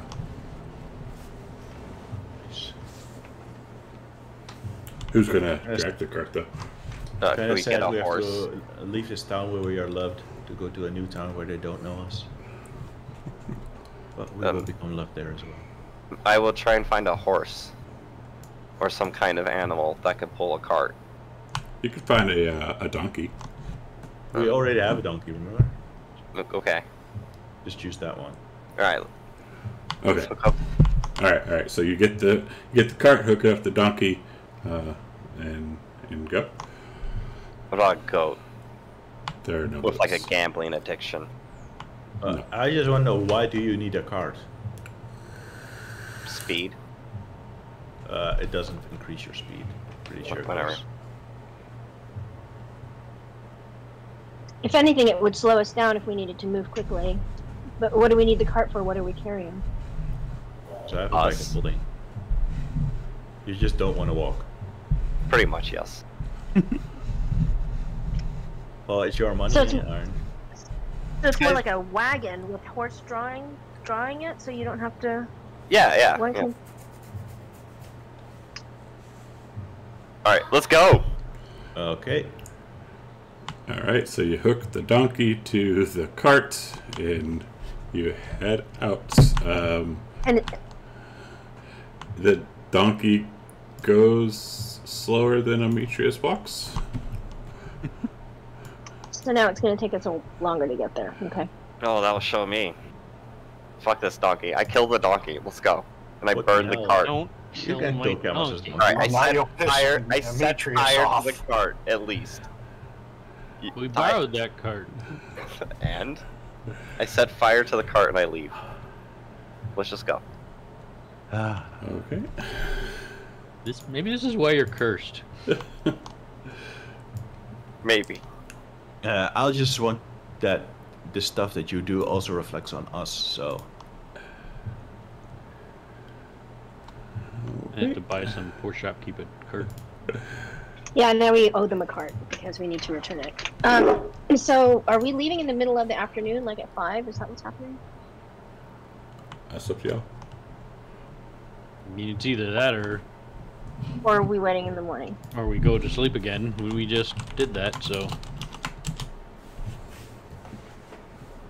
we could travel for about 4 or 5 hours and then take a Can we rest during push? the night.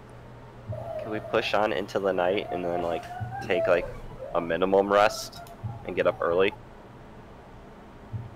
I don't care which one we do. Well, Can it's we just 4. do We it? could go to midnight and then sleep till 8 in the morning. Yeah, let's do do that. that. That's what I suggested. That's good. Okay. So we're good there. Arcadia would do her best to leave a note for Atalanta. Somehow she'll leave a note at the amphitheater just saying, had to attend to some other business. Okay, okay. Do I notice her doing that? You do not.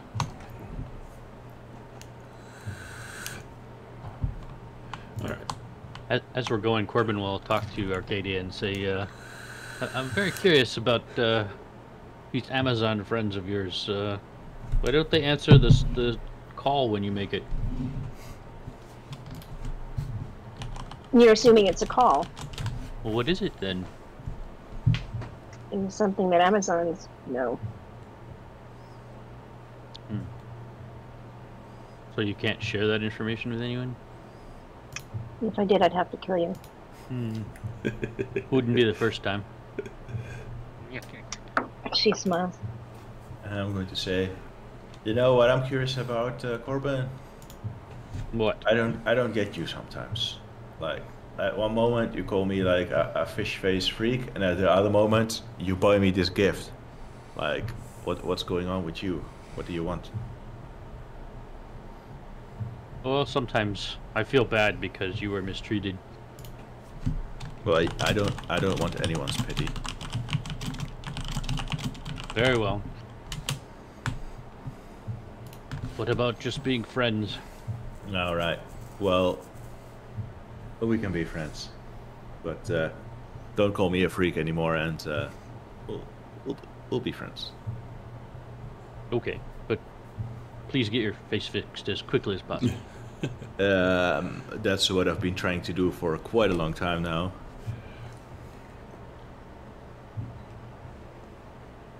So Arcadia, is that the lady we met? Is she the head of the Amazons? No, I have not met her until that day she came and called me a trollop. Hmm. No, I mean the one in the street that we called with the song. Oh. What was your question? Is she the leader of the Amazons? Is she like Amazon No. Prime?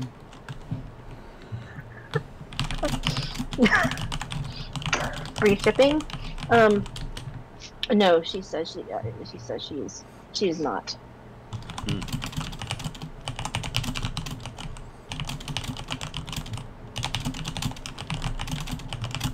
And she looks at you and she says she is.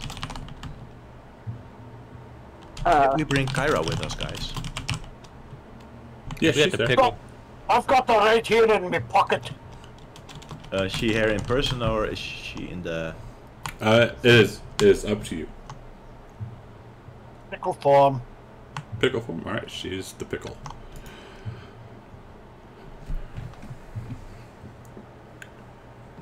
Alright, so you guys are traveling. It is starting to get dusk.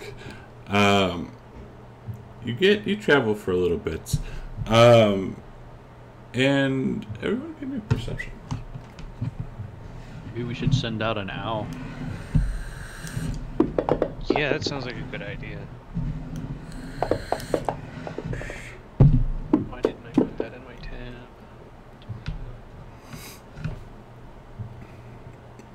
Alright, so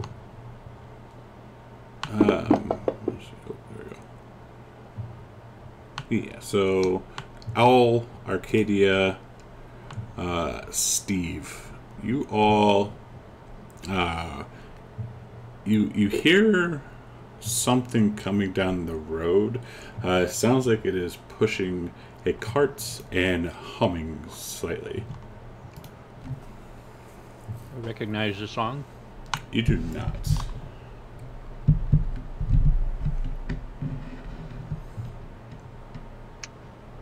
Arcadia's gonna hang back into the tree line, just and try to hide. Okay. Any I more? mean, if we're all hiding, I'm hiding too. Otherwise, I'm just staying in the road. Alright, so, Amitrius, when Arcadia goes to hide, she had, like, you see there's like a shrub there that's like maybe a meter high, and she stands right behind it.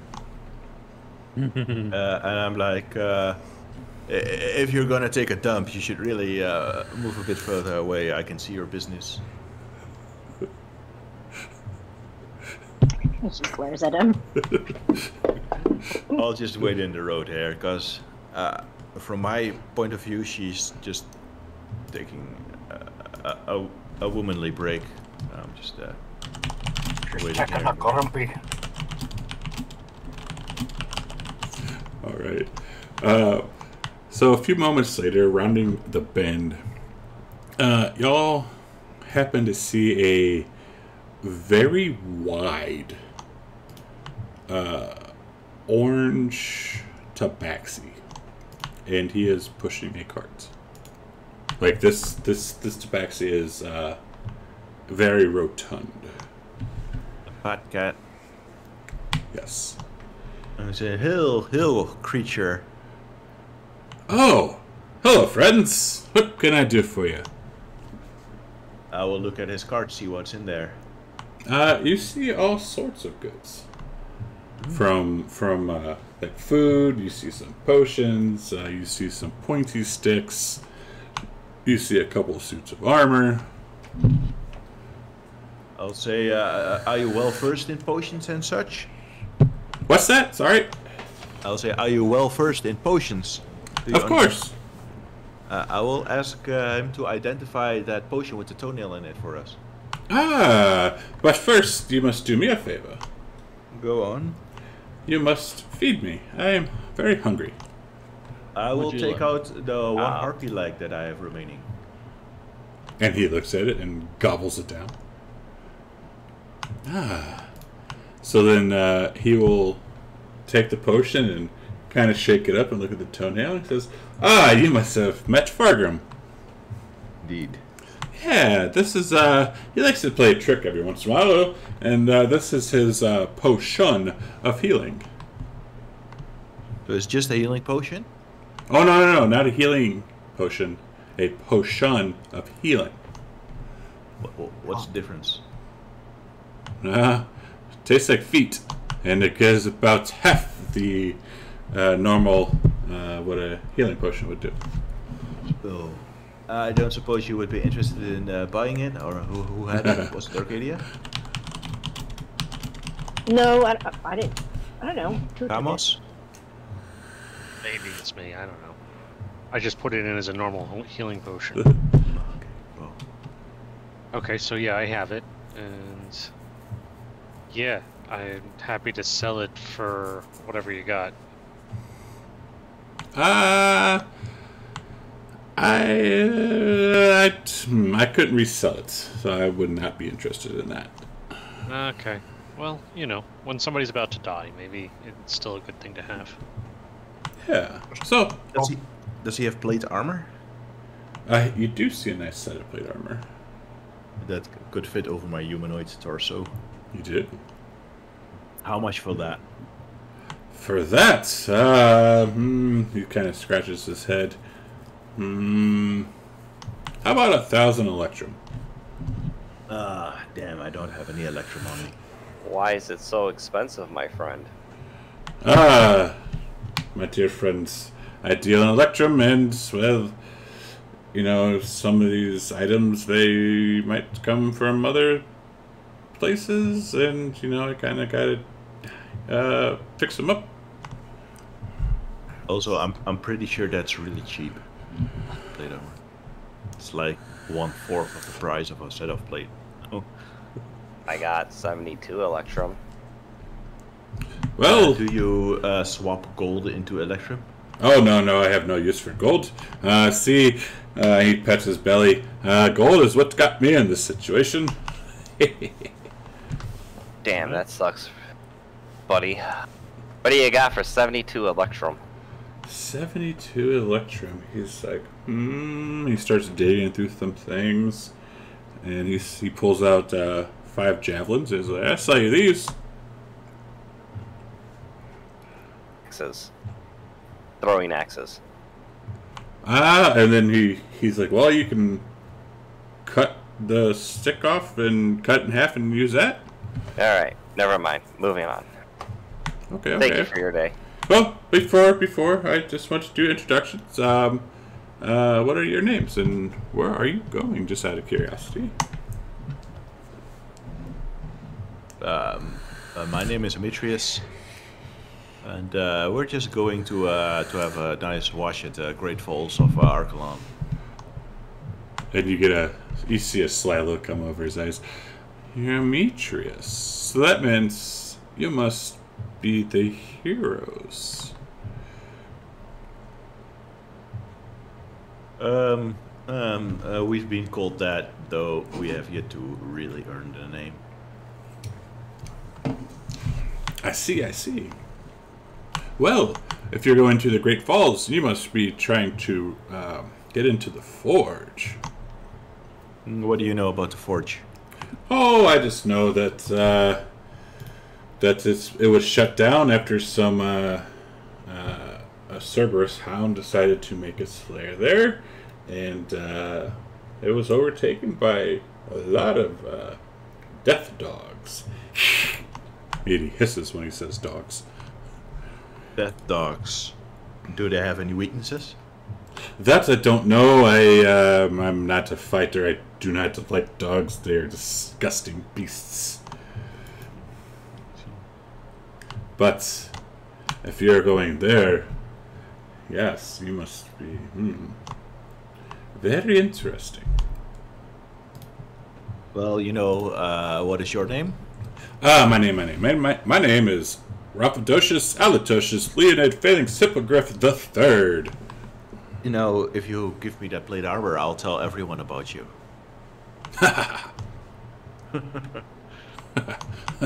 Oh, if I do that, then I would be out of business. Right, you are. Well, it was worth a try. You have a fine day now, unless someone else wants to buy anything. I guess not. Yeah. Got a healing potion I can get for 72 Electrum. I have a healing potion you get for, for 70. How about that? Yes. All right. Do you have one in your bag already? Yeah. All right, just add another one and subtract the electrum. Now he says, if you ever make your way back to Astoria, look for me. If not, I will be in Mirtros. We'll see you there, possibly. Yeah, just ask for Rapatush Alatocious Leonid Phalanx Hippogriff III. Can you remember that? Absolutely not. Just ask for Ralph. Okay, that's better.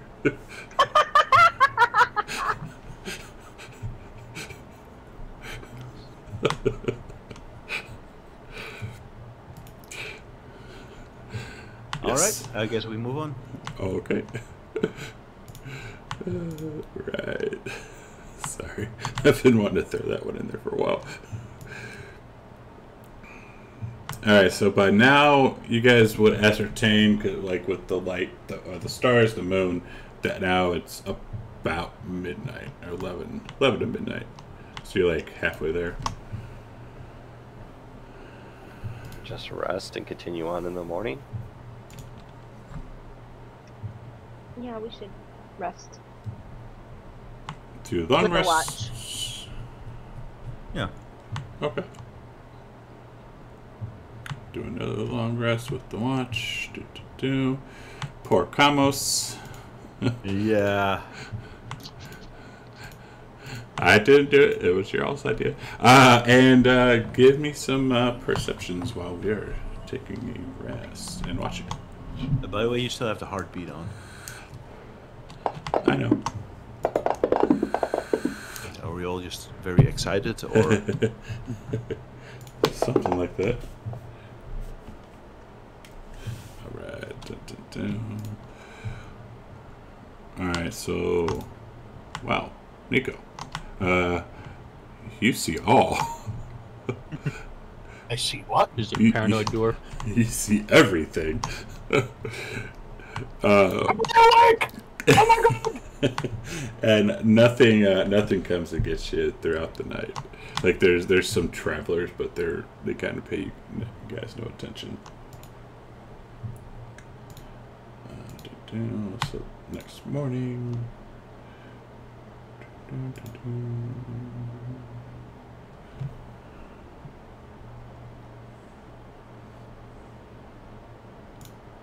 No, not that one. Let's do this one. Alright, so next morning, it starts to rain again. We're going to have a lot of rain probably for a while now. good for my fish scales? Makes them not dry out. Yeah. Do you reshave them in the morning? Yeah, I shave them every morning. Give me a dex. I should be pretty good at it by now. It's been like 2 days, though, right? Oh yeah, you shave them off. Alright. So, you're traveling along and you eventually come upon this abandoned road that you're fairly certain is the one Vulcan told you about. And you see that the road is rocky and overgrown with roots and thorny shrubs. It winds east along the granite cliffs of the Astorian territory, or tributary. North of this road are expansive steppes, and beyond that, hazy blue mountains. The sky is gray and cold, and it is raining. Should we look for the Great Falls themselves, like the waterfall? Maybe we can send the owl to look. Yes. Good idea for now. Yeah. Vulcan said it was behind the waterfall, the entrance. I've updated the quest for everyone. Right. Yep, Arcadia would send Nyx up as well. Cool. Also with your side quest, Nicodemus is in there as well. Ah, the skulls. Yes. I have to look for some while I'm there. 10 gold for each skull. Steve perks interest in this. Hold on. How much gold? 10 for each dwarven skull. You hear that, Billy? We will feast like kings. We're not gonna eat the skulls. We're gonna return them. We'll feast after we get the gold. Alright, so we send out the owl and Nyx. Do you send him like down, like up above this path and like down like the cliffs, or kind of like this way, or where do you tell him to go?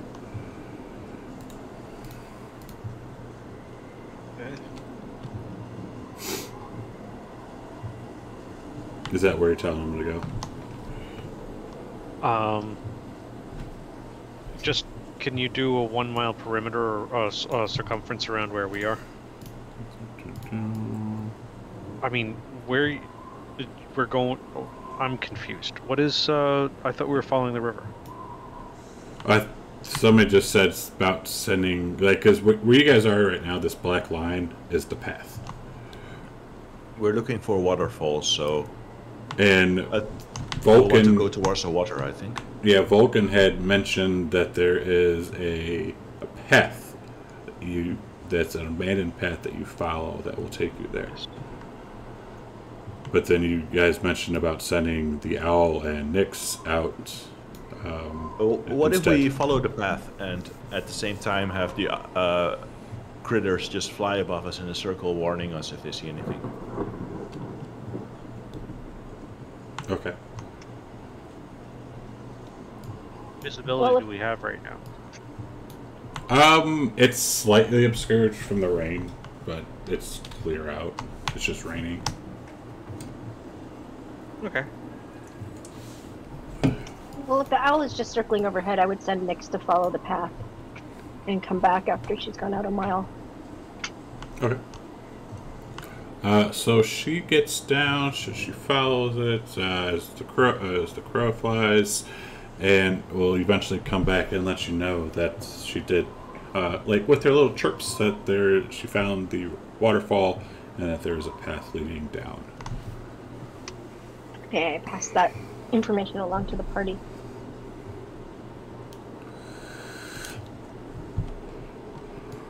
All right. So we keep following the path, see where it leads. All right, head down the path. Let's do this. I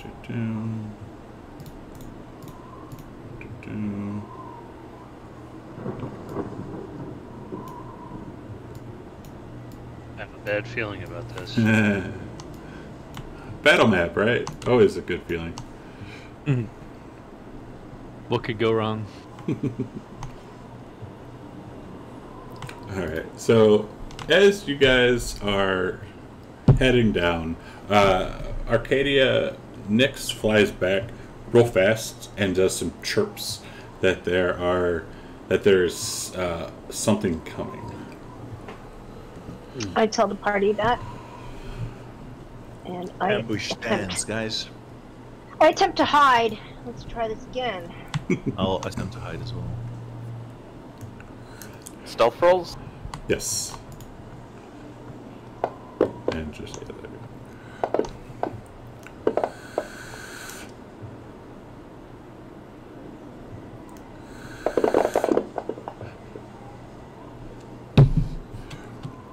Alright, so you guys go to hide. And Nico, you kind of like you think you're behind this bush, but you're kind of standing around out in the open. Demetrius, same kind of thing with you. You go to like, oh, I'm going to hide, but then, like you stay behind like the smallest bush. Same with, let's see, what was the other one? Steve rolled an 8. Alright, so we all just hide in this bush, Scooby-Doo style. Yeah. So like, Nice. Arcadia's good and hidden. Corbin's good and hidden. But Steve, Demetrius. Can I tell that there's not enough cover behind this bush for us? Sure. Would you let me cast Minor Illusion to make it a bigger bush? Sure. Nice. Guys, I got this. Just put some leaves over us. And eventually, you hear the thunder of hooves coming from the north. You all see a dozen mounted men riding right in your direction. The riders wear bronze helmets and they carry long pikes tied with flowing scarlet ribbons. But as the riders draw closer, you realize that they are not riders at all. They are centaurs, nomadic warriors with the torsos of men and the lower bodies of horses. I think we've encountered one of those before. Yeah, I can't remember where though. Right? Would they recognize the symbols on, like if they have any symbols in their armor or their flags? Maybe the flag is of a different sect of centaurs. So you notice that they have the one in front has an eye on it, and you guys have you know what this eye is. It's the eye of Sidon. Okay. Yeah. All right. So let me move these in here right quick. Ooh, that's a pretty big party.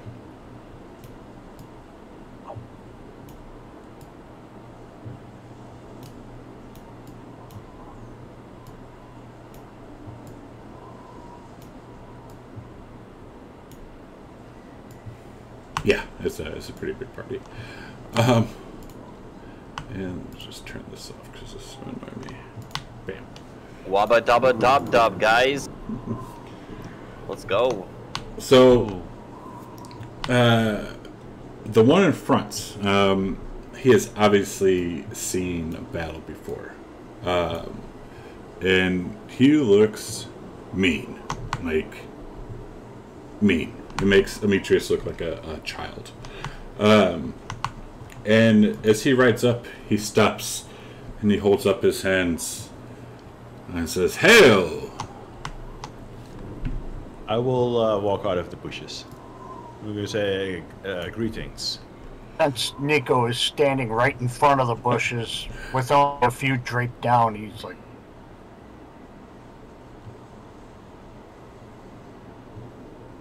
Harold. I'll say, well, what brings you to these parts, friend? Why don't if you don't mind, ask the other two to step out too, please. We know you're here. We can smell you. I will do so.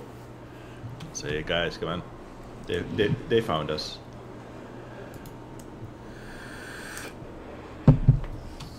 What are you doing out down this path? We are headed towards the falls. Ah, you're trying to find the cave. I don't know anything about a cave. We're going for a shower. Roll a deception. My friend, you see, he likes the water. And Demetrius, he looks at you and just kind of shakes his head. And he's like, "Son, I've lived a dozen of your lifetimes. You don't need to lie to me. I know what you're looking for." I will grin at him. And I'll say, very well, then, are you here to stop us? Well, I'm actually here to warn you. Okay.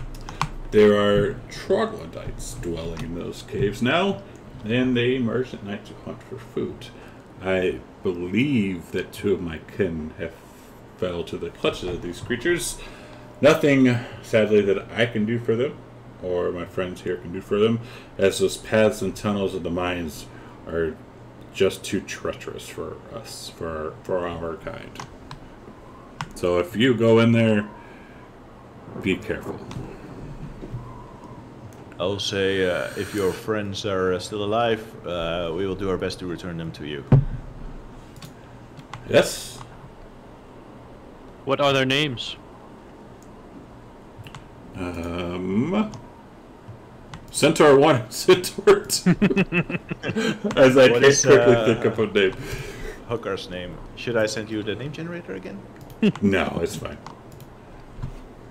Cliff and Phil. No modern names, please. Cliff and Phil. The proud Centaur warriors. But It's if always you Phil with you.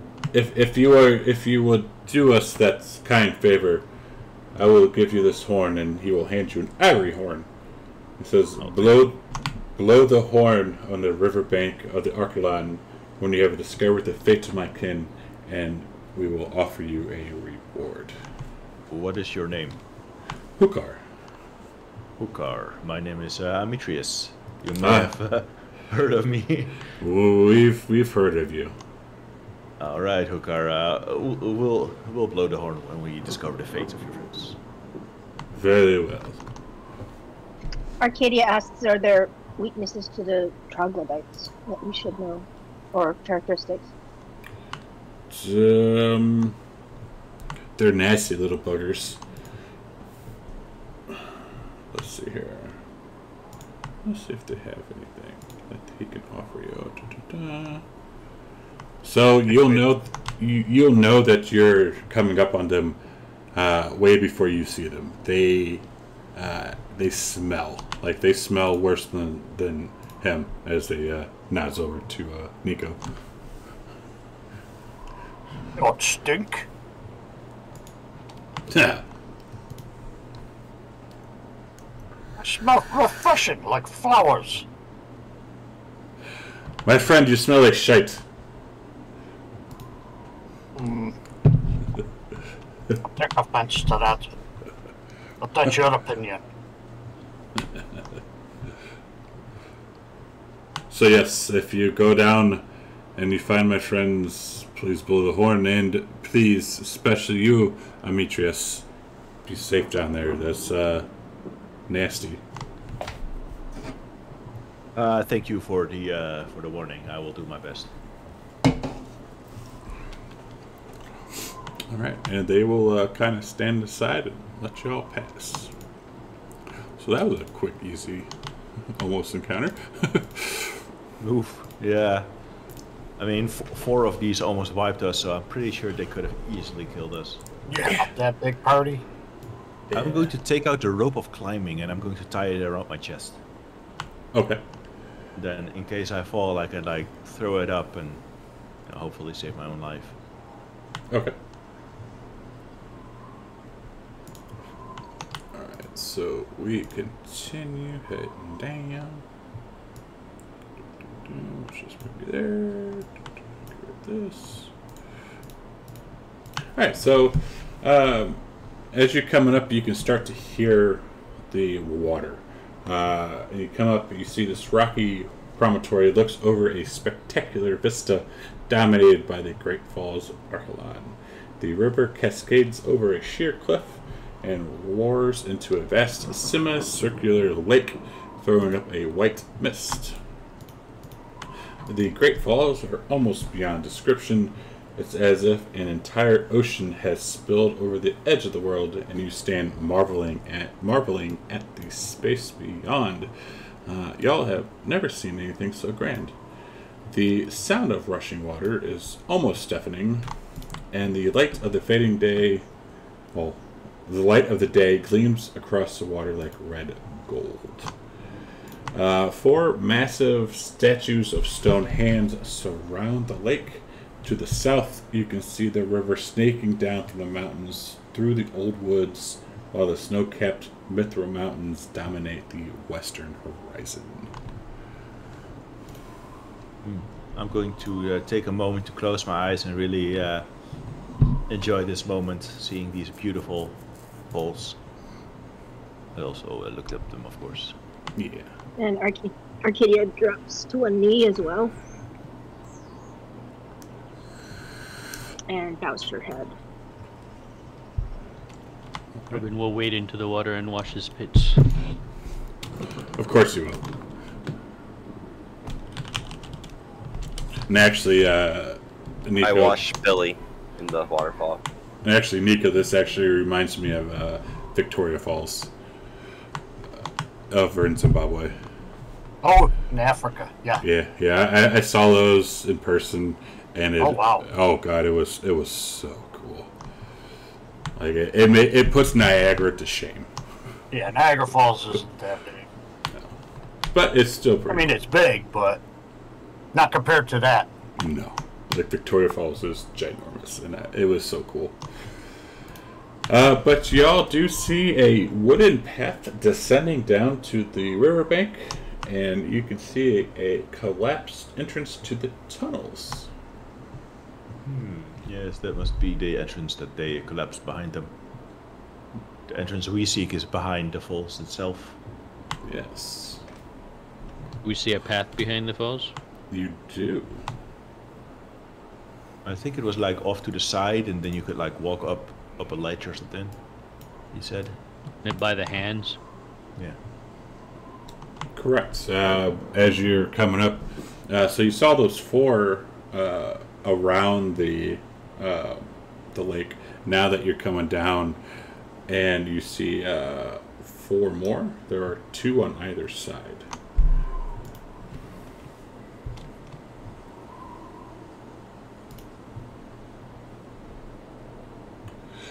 And let's see here.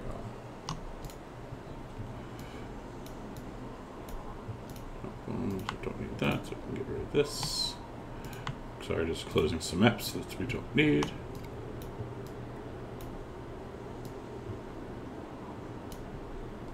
I think that's the entrance.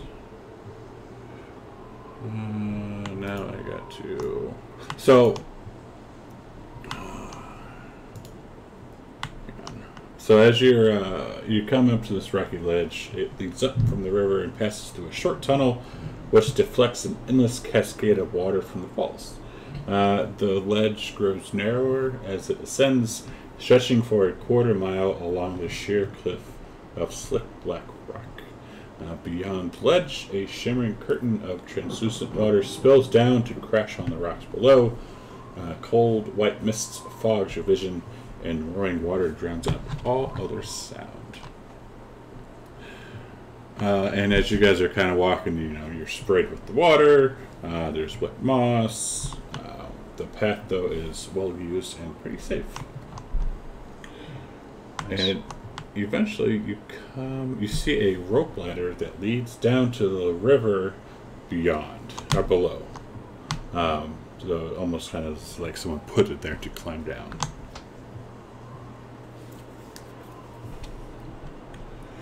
And Investigate it then. Sure. Yeah, let's head down. I'll head down there. They climb back down. This climbs down into the waterfall.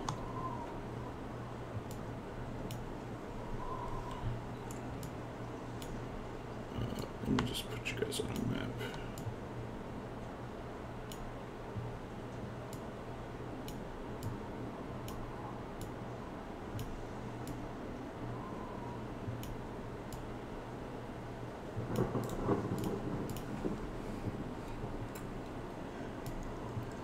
So, like, this is the path y'all are currently on, and then to your east, that is the falls. Ooh, this is difficult terrain for me due to my feet. Yes, it is. Alright. Is he at the front? Wherever you guys want to position yourselves. Armature, so you at the front? Sure, why not? I will try and move ahead. Okay. Hold action to move.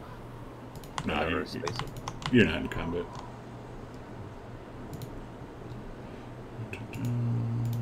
And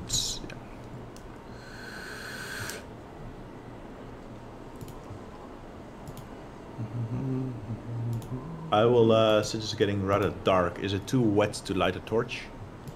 You think if you were to light a torch, the water would put it out, yeah? I will say, does I anyone light my have drift globe. I light my drift globe. Yes, thank you. I'll say, Arcadia, can you take point? Or Steve, whoever has light. Corbin will go ahead. I don't need light.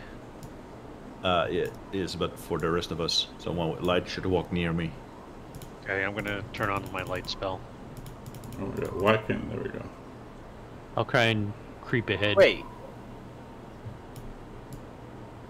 Could I? Oh, never mind. I'm just going to move you guys all at once. Screw it. And you're going to wait a second.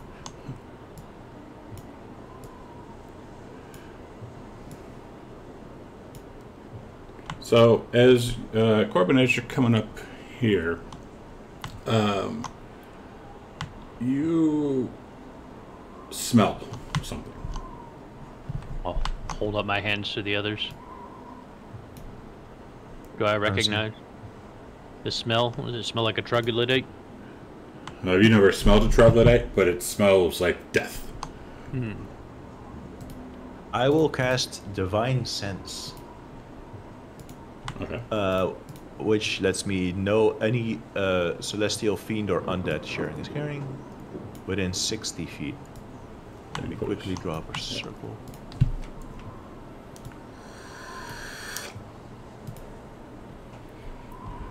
Alright, within 60 feet, you do not sense any celestial fiend or undead. I will say I do not sense any presence of death.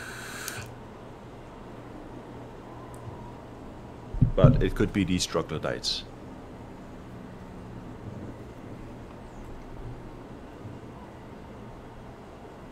Can I peek around the corner and see if I see anything? Sure. Give me a second here. Alright, hang on a second. Need to populate, because, yay, thanks.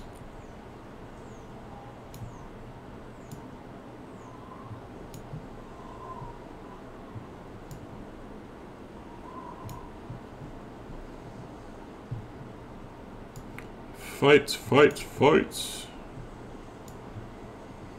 So peering your head around that corner, you can see There's a natural tunnel that runs for pretty much 50 feet at a slight incline down. The floor is wet and moss grows along the walls and ceiling. The floor is well used, covered in the tracks of the foul creatures from the waterfall. The tunnel eventually forks, which you can see to the left, and then you can see heading up towards you. I believe you can see that. You can see a bunch of troglodytes. I might have an image for them.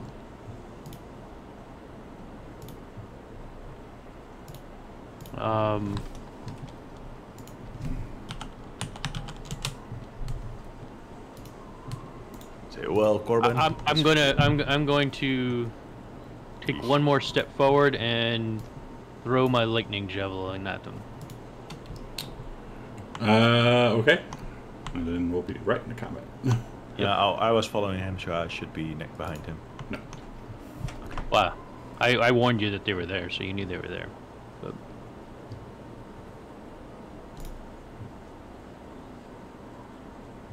So, let me know when I should throw it. Go ahead, throw it.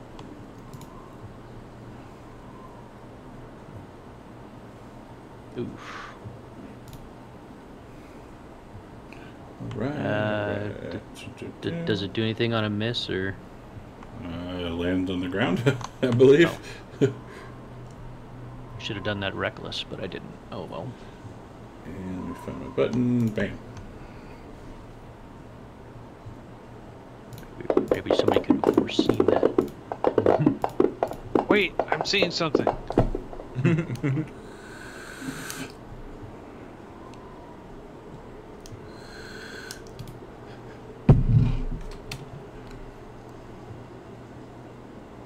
Steve.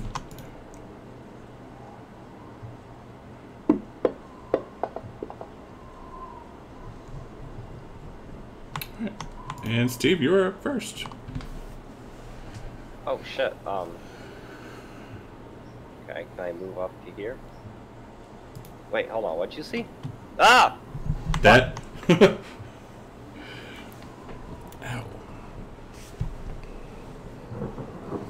Hold on. Where's that button at?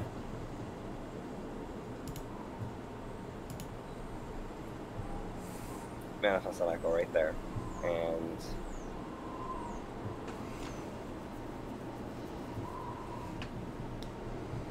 where I can still see it, and hold an action to attack anybody that comes up to me. That comes up to you. Yeah, or within range. Okay. Alright, my turn. So, we're on, what's it, heavy terrain? Yes. And so, can you actually move through somebody in heavy terrain? What kind of penalty is that? Well, that one's not there. It'll be double difficult, I guess. So 20 feet. Yeah. 20 feet. So I could go through. Just getting past Nicodemus would be my whole entire movement this turn. Yes. Yeah. Okay. Can I delay my whole action until after everybody else goes? You could use a dash action. What's that? The dash action as well to move a little bit more. Okay, but then I'm an obstacle for the next person. True. That's why these small corridors suck. Okay, so it's I know according to the rules you can't delay your movement. So I'm just You can ready an action to dash. Okay. I ready dash action until after everybody else in my party is gone. Okay. Right. This one.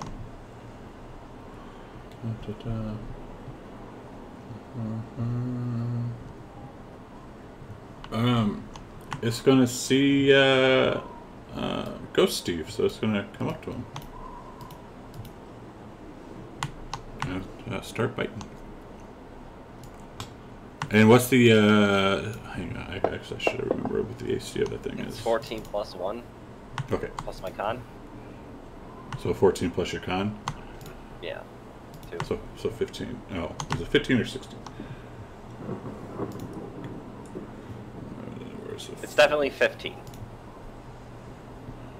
Echo has AC of 14 plus your proficiency bonus, which is 2. So it's a 16 of AC. Alright. First attack would have been a 19. I can't freaking share it, which pisses me off. And now only has 1 HP, right? Yep. Yeah. Yeah, it's so Echo Steve Echo goes away. So that was 5, 10, 15, 20, 25. Comes up to Corbin. And then he's going to claw Corbin. Twice.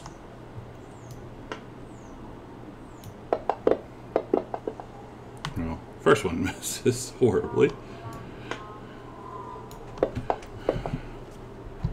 Also misses. Amitrius. Amitrius is going to move through Steve behind Corbin.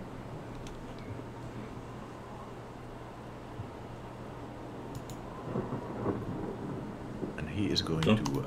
Don't you have a move penalty already, though? Yeah, that's all my movement. I have 40 feet and I moved 15. Okay, yeah. And it's double movement for me, so I was only able to move 20 feet.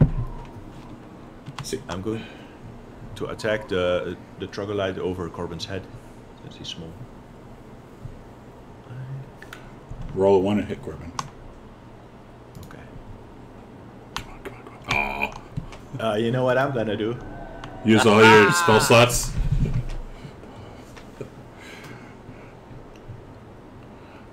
Oh, there we go, my boys.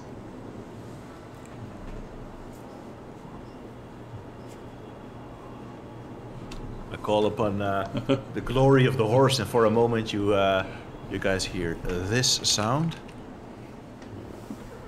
And my halberd just glows, and I just chop this creature in two. All right.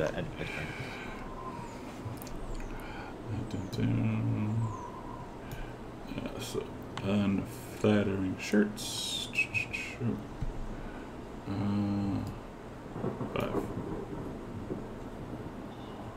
And so he's going. The brute.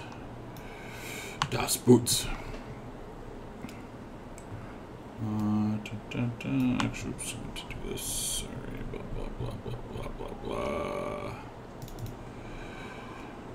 5, 10, 15 comes up to there.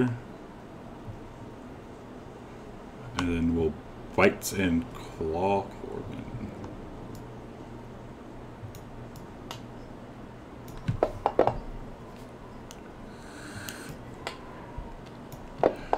Corbin's on fire. I guess so. Oh, there he goes. Got that one, though.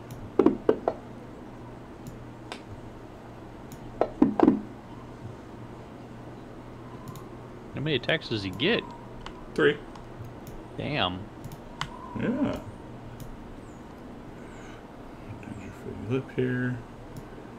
5, 10, 15, 20. What's his movements?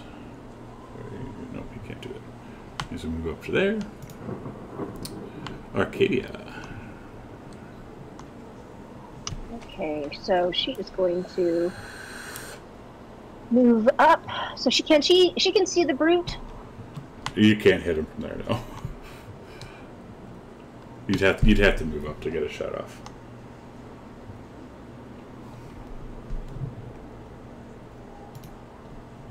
Okay. Can I try to move up? Is this not occupable? I mean, I can't occupy that space, or can I? Okay, You can. great. Great.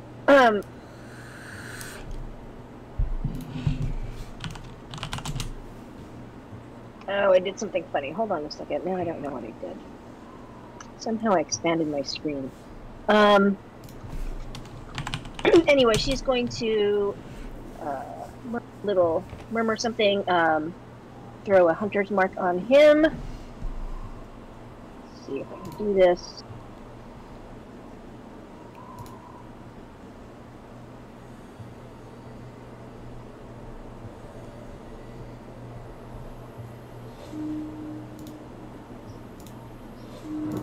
Okay, let's see if this. Oh, I think I put.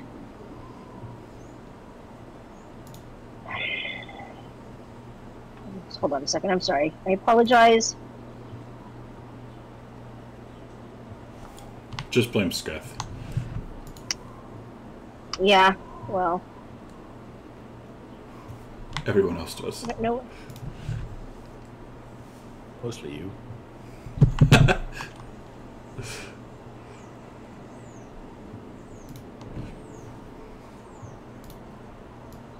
Okay, let's see what happens when I do this.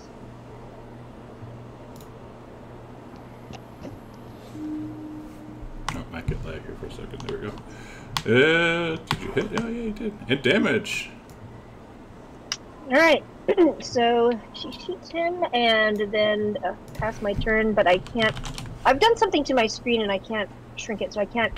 Never mind, I fixed it. So then, is it Mick's turns?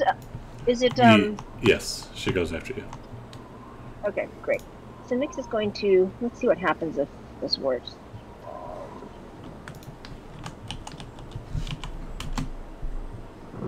I'm sorry. Can you just have Nyx attack for me? I'm having an issue with my computer. And what is she doing? What is she attacking with? She's gonna attack with her. Well, how high is the ceiling? Oops, like 40 feet.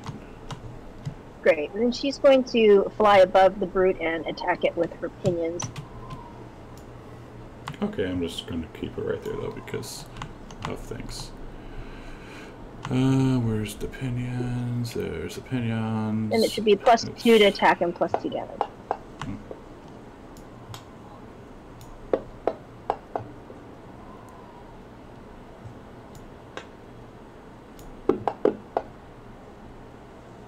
Nice. Great, and I passed my turn, and I might have to sign on and off to get this fixed. Don't worry about it, because after this round, we're gonna call it, because okay. There's things. Small boss.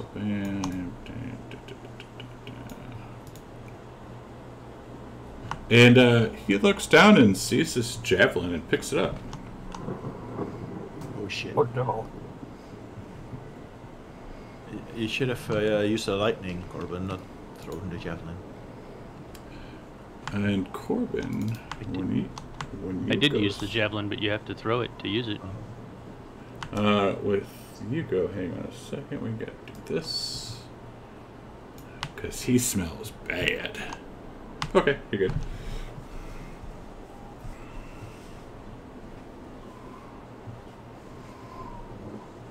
Let me guess you're gonna grapple him. No.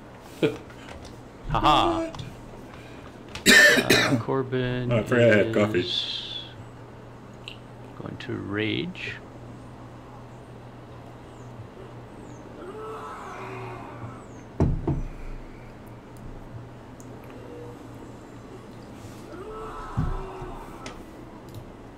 And I'm going to move down here.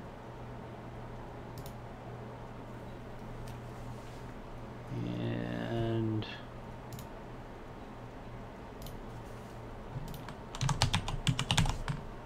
I am going to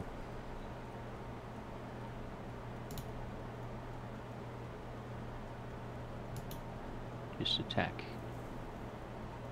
Actually, you know what? I'm going to dodge.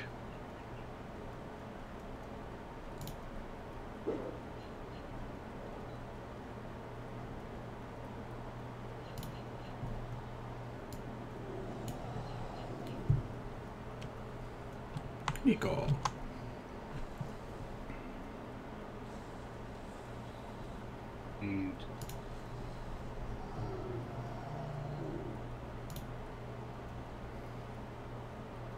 Well, I could see him. So.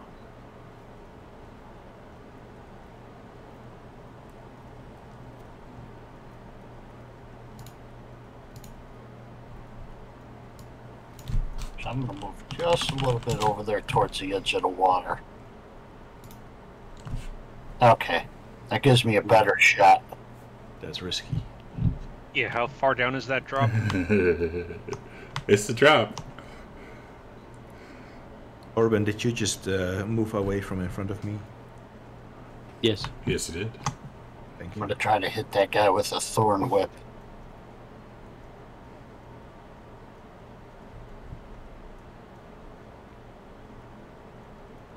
Ah, I miss.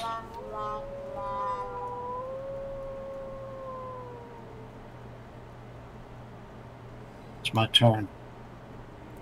I believe that would trigger Kamos's dash too, yeah? Yes, I'm just dashing. Right. That's So my turn. this one, he has a walrus mustache. I don't know how that is, but okay. And that's nice. So at the top of the round, we're gonna pick it up next week. But Wait, you- are we playing next week? why wouldn't we?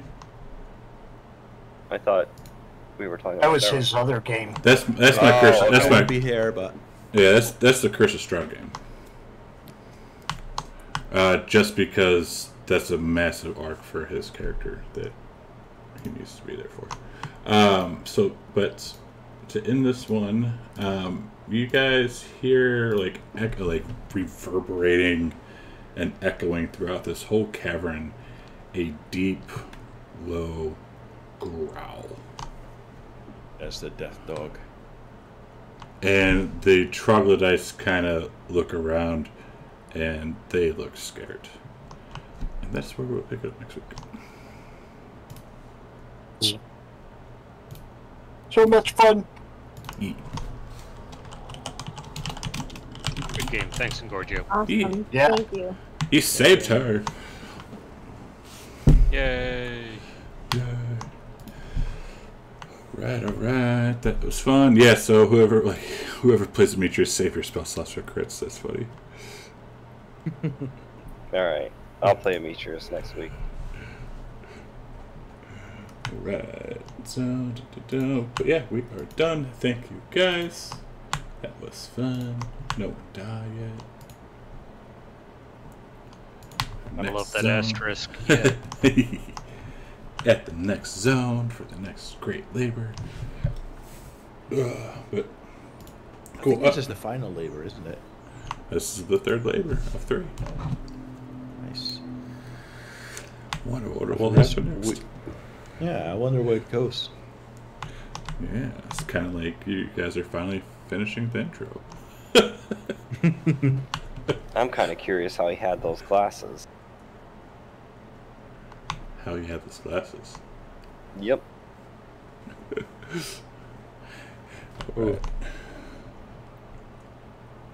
Alright, stream. Thanks for hanging out and hanging out with us and no one dying, which is good. So for next week we'll be back. Next game will be actually next Sunday because we're not going to play my Curse of Straw game next week. And yeah, back here at 8:30 a.m. on Sunday. If you want to catch up on this episode or past episodes, there is the YouTube channel. This will be back up. This episode will be up sometime tomorrow. And yeah, thanks guys, and we will see you next week. Oh, Brogar, you show up right when we're ending. Go figure. Yeah, it ended.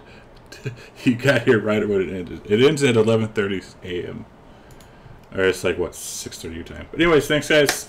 We will see you next week. Let me find my button. There we go.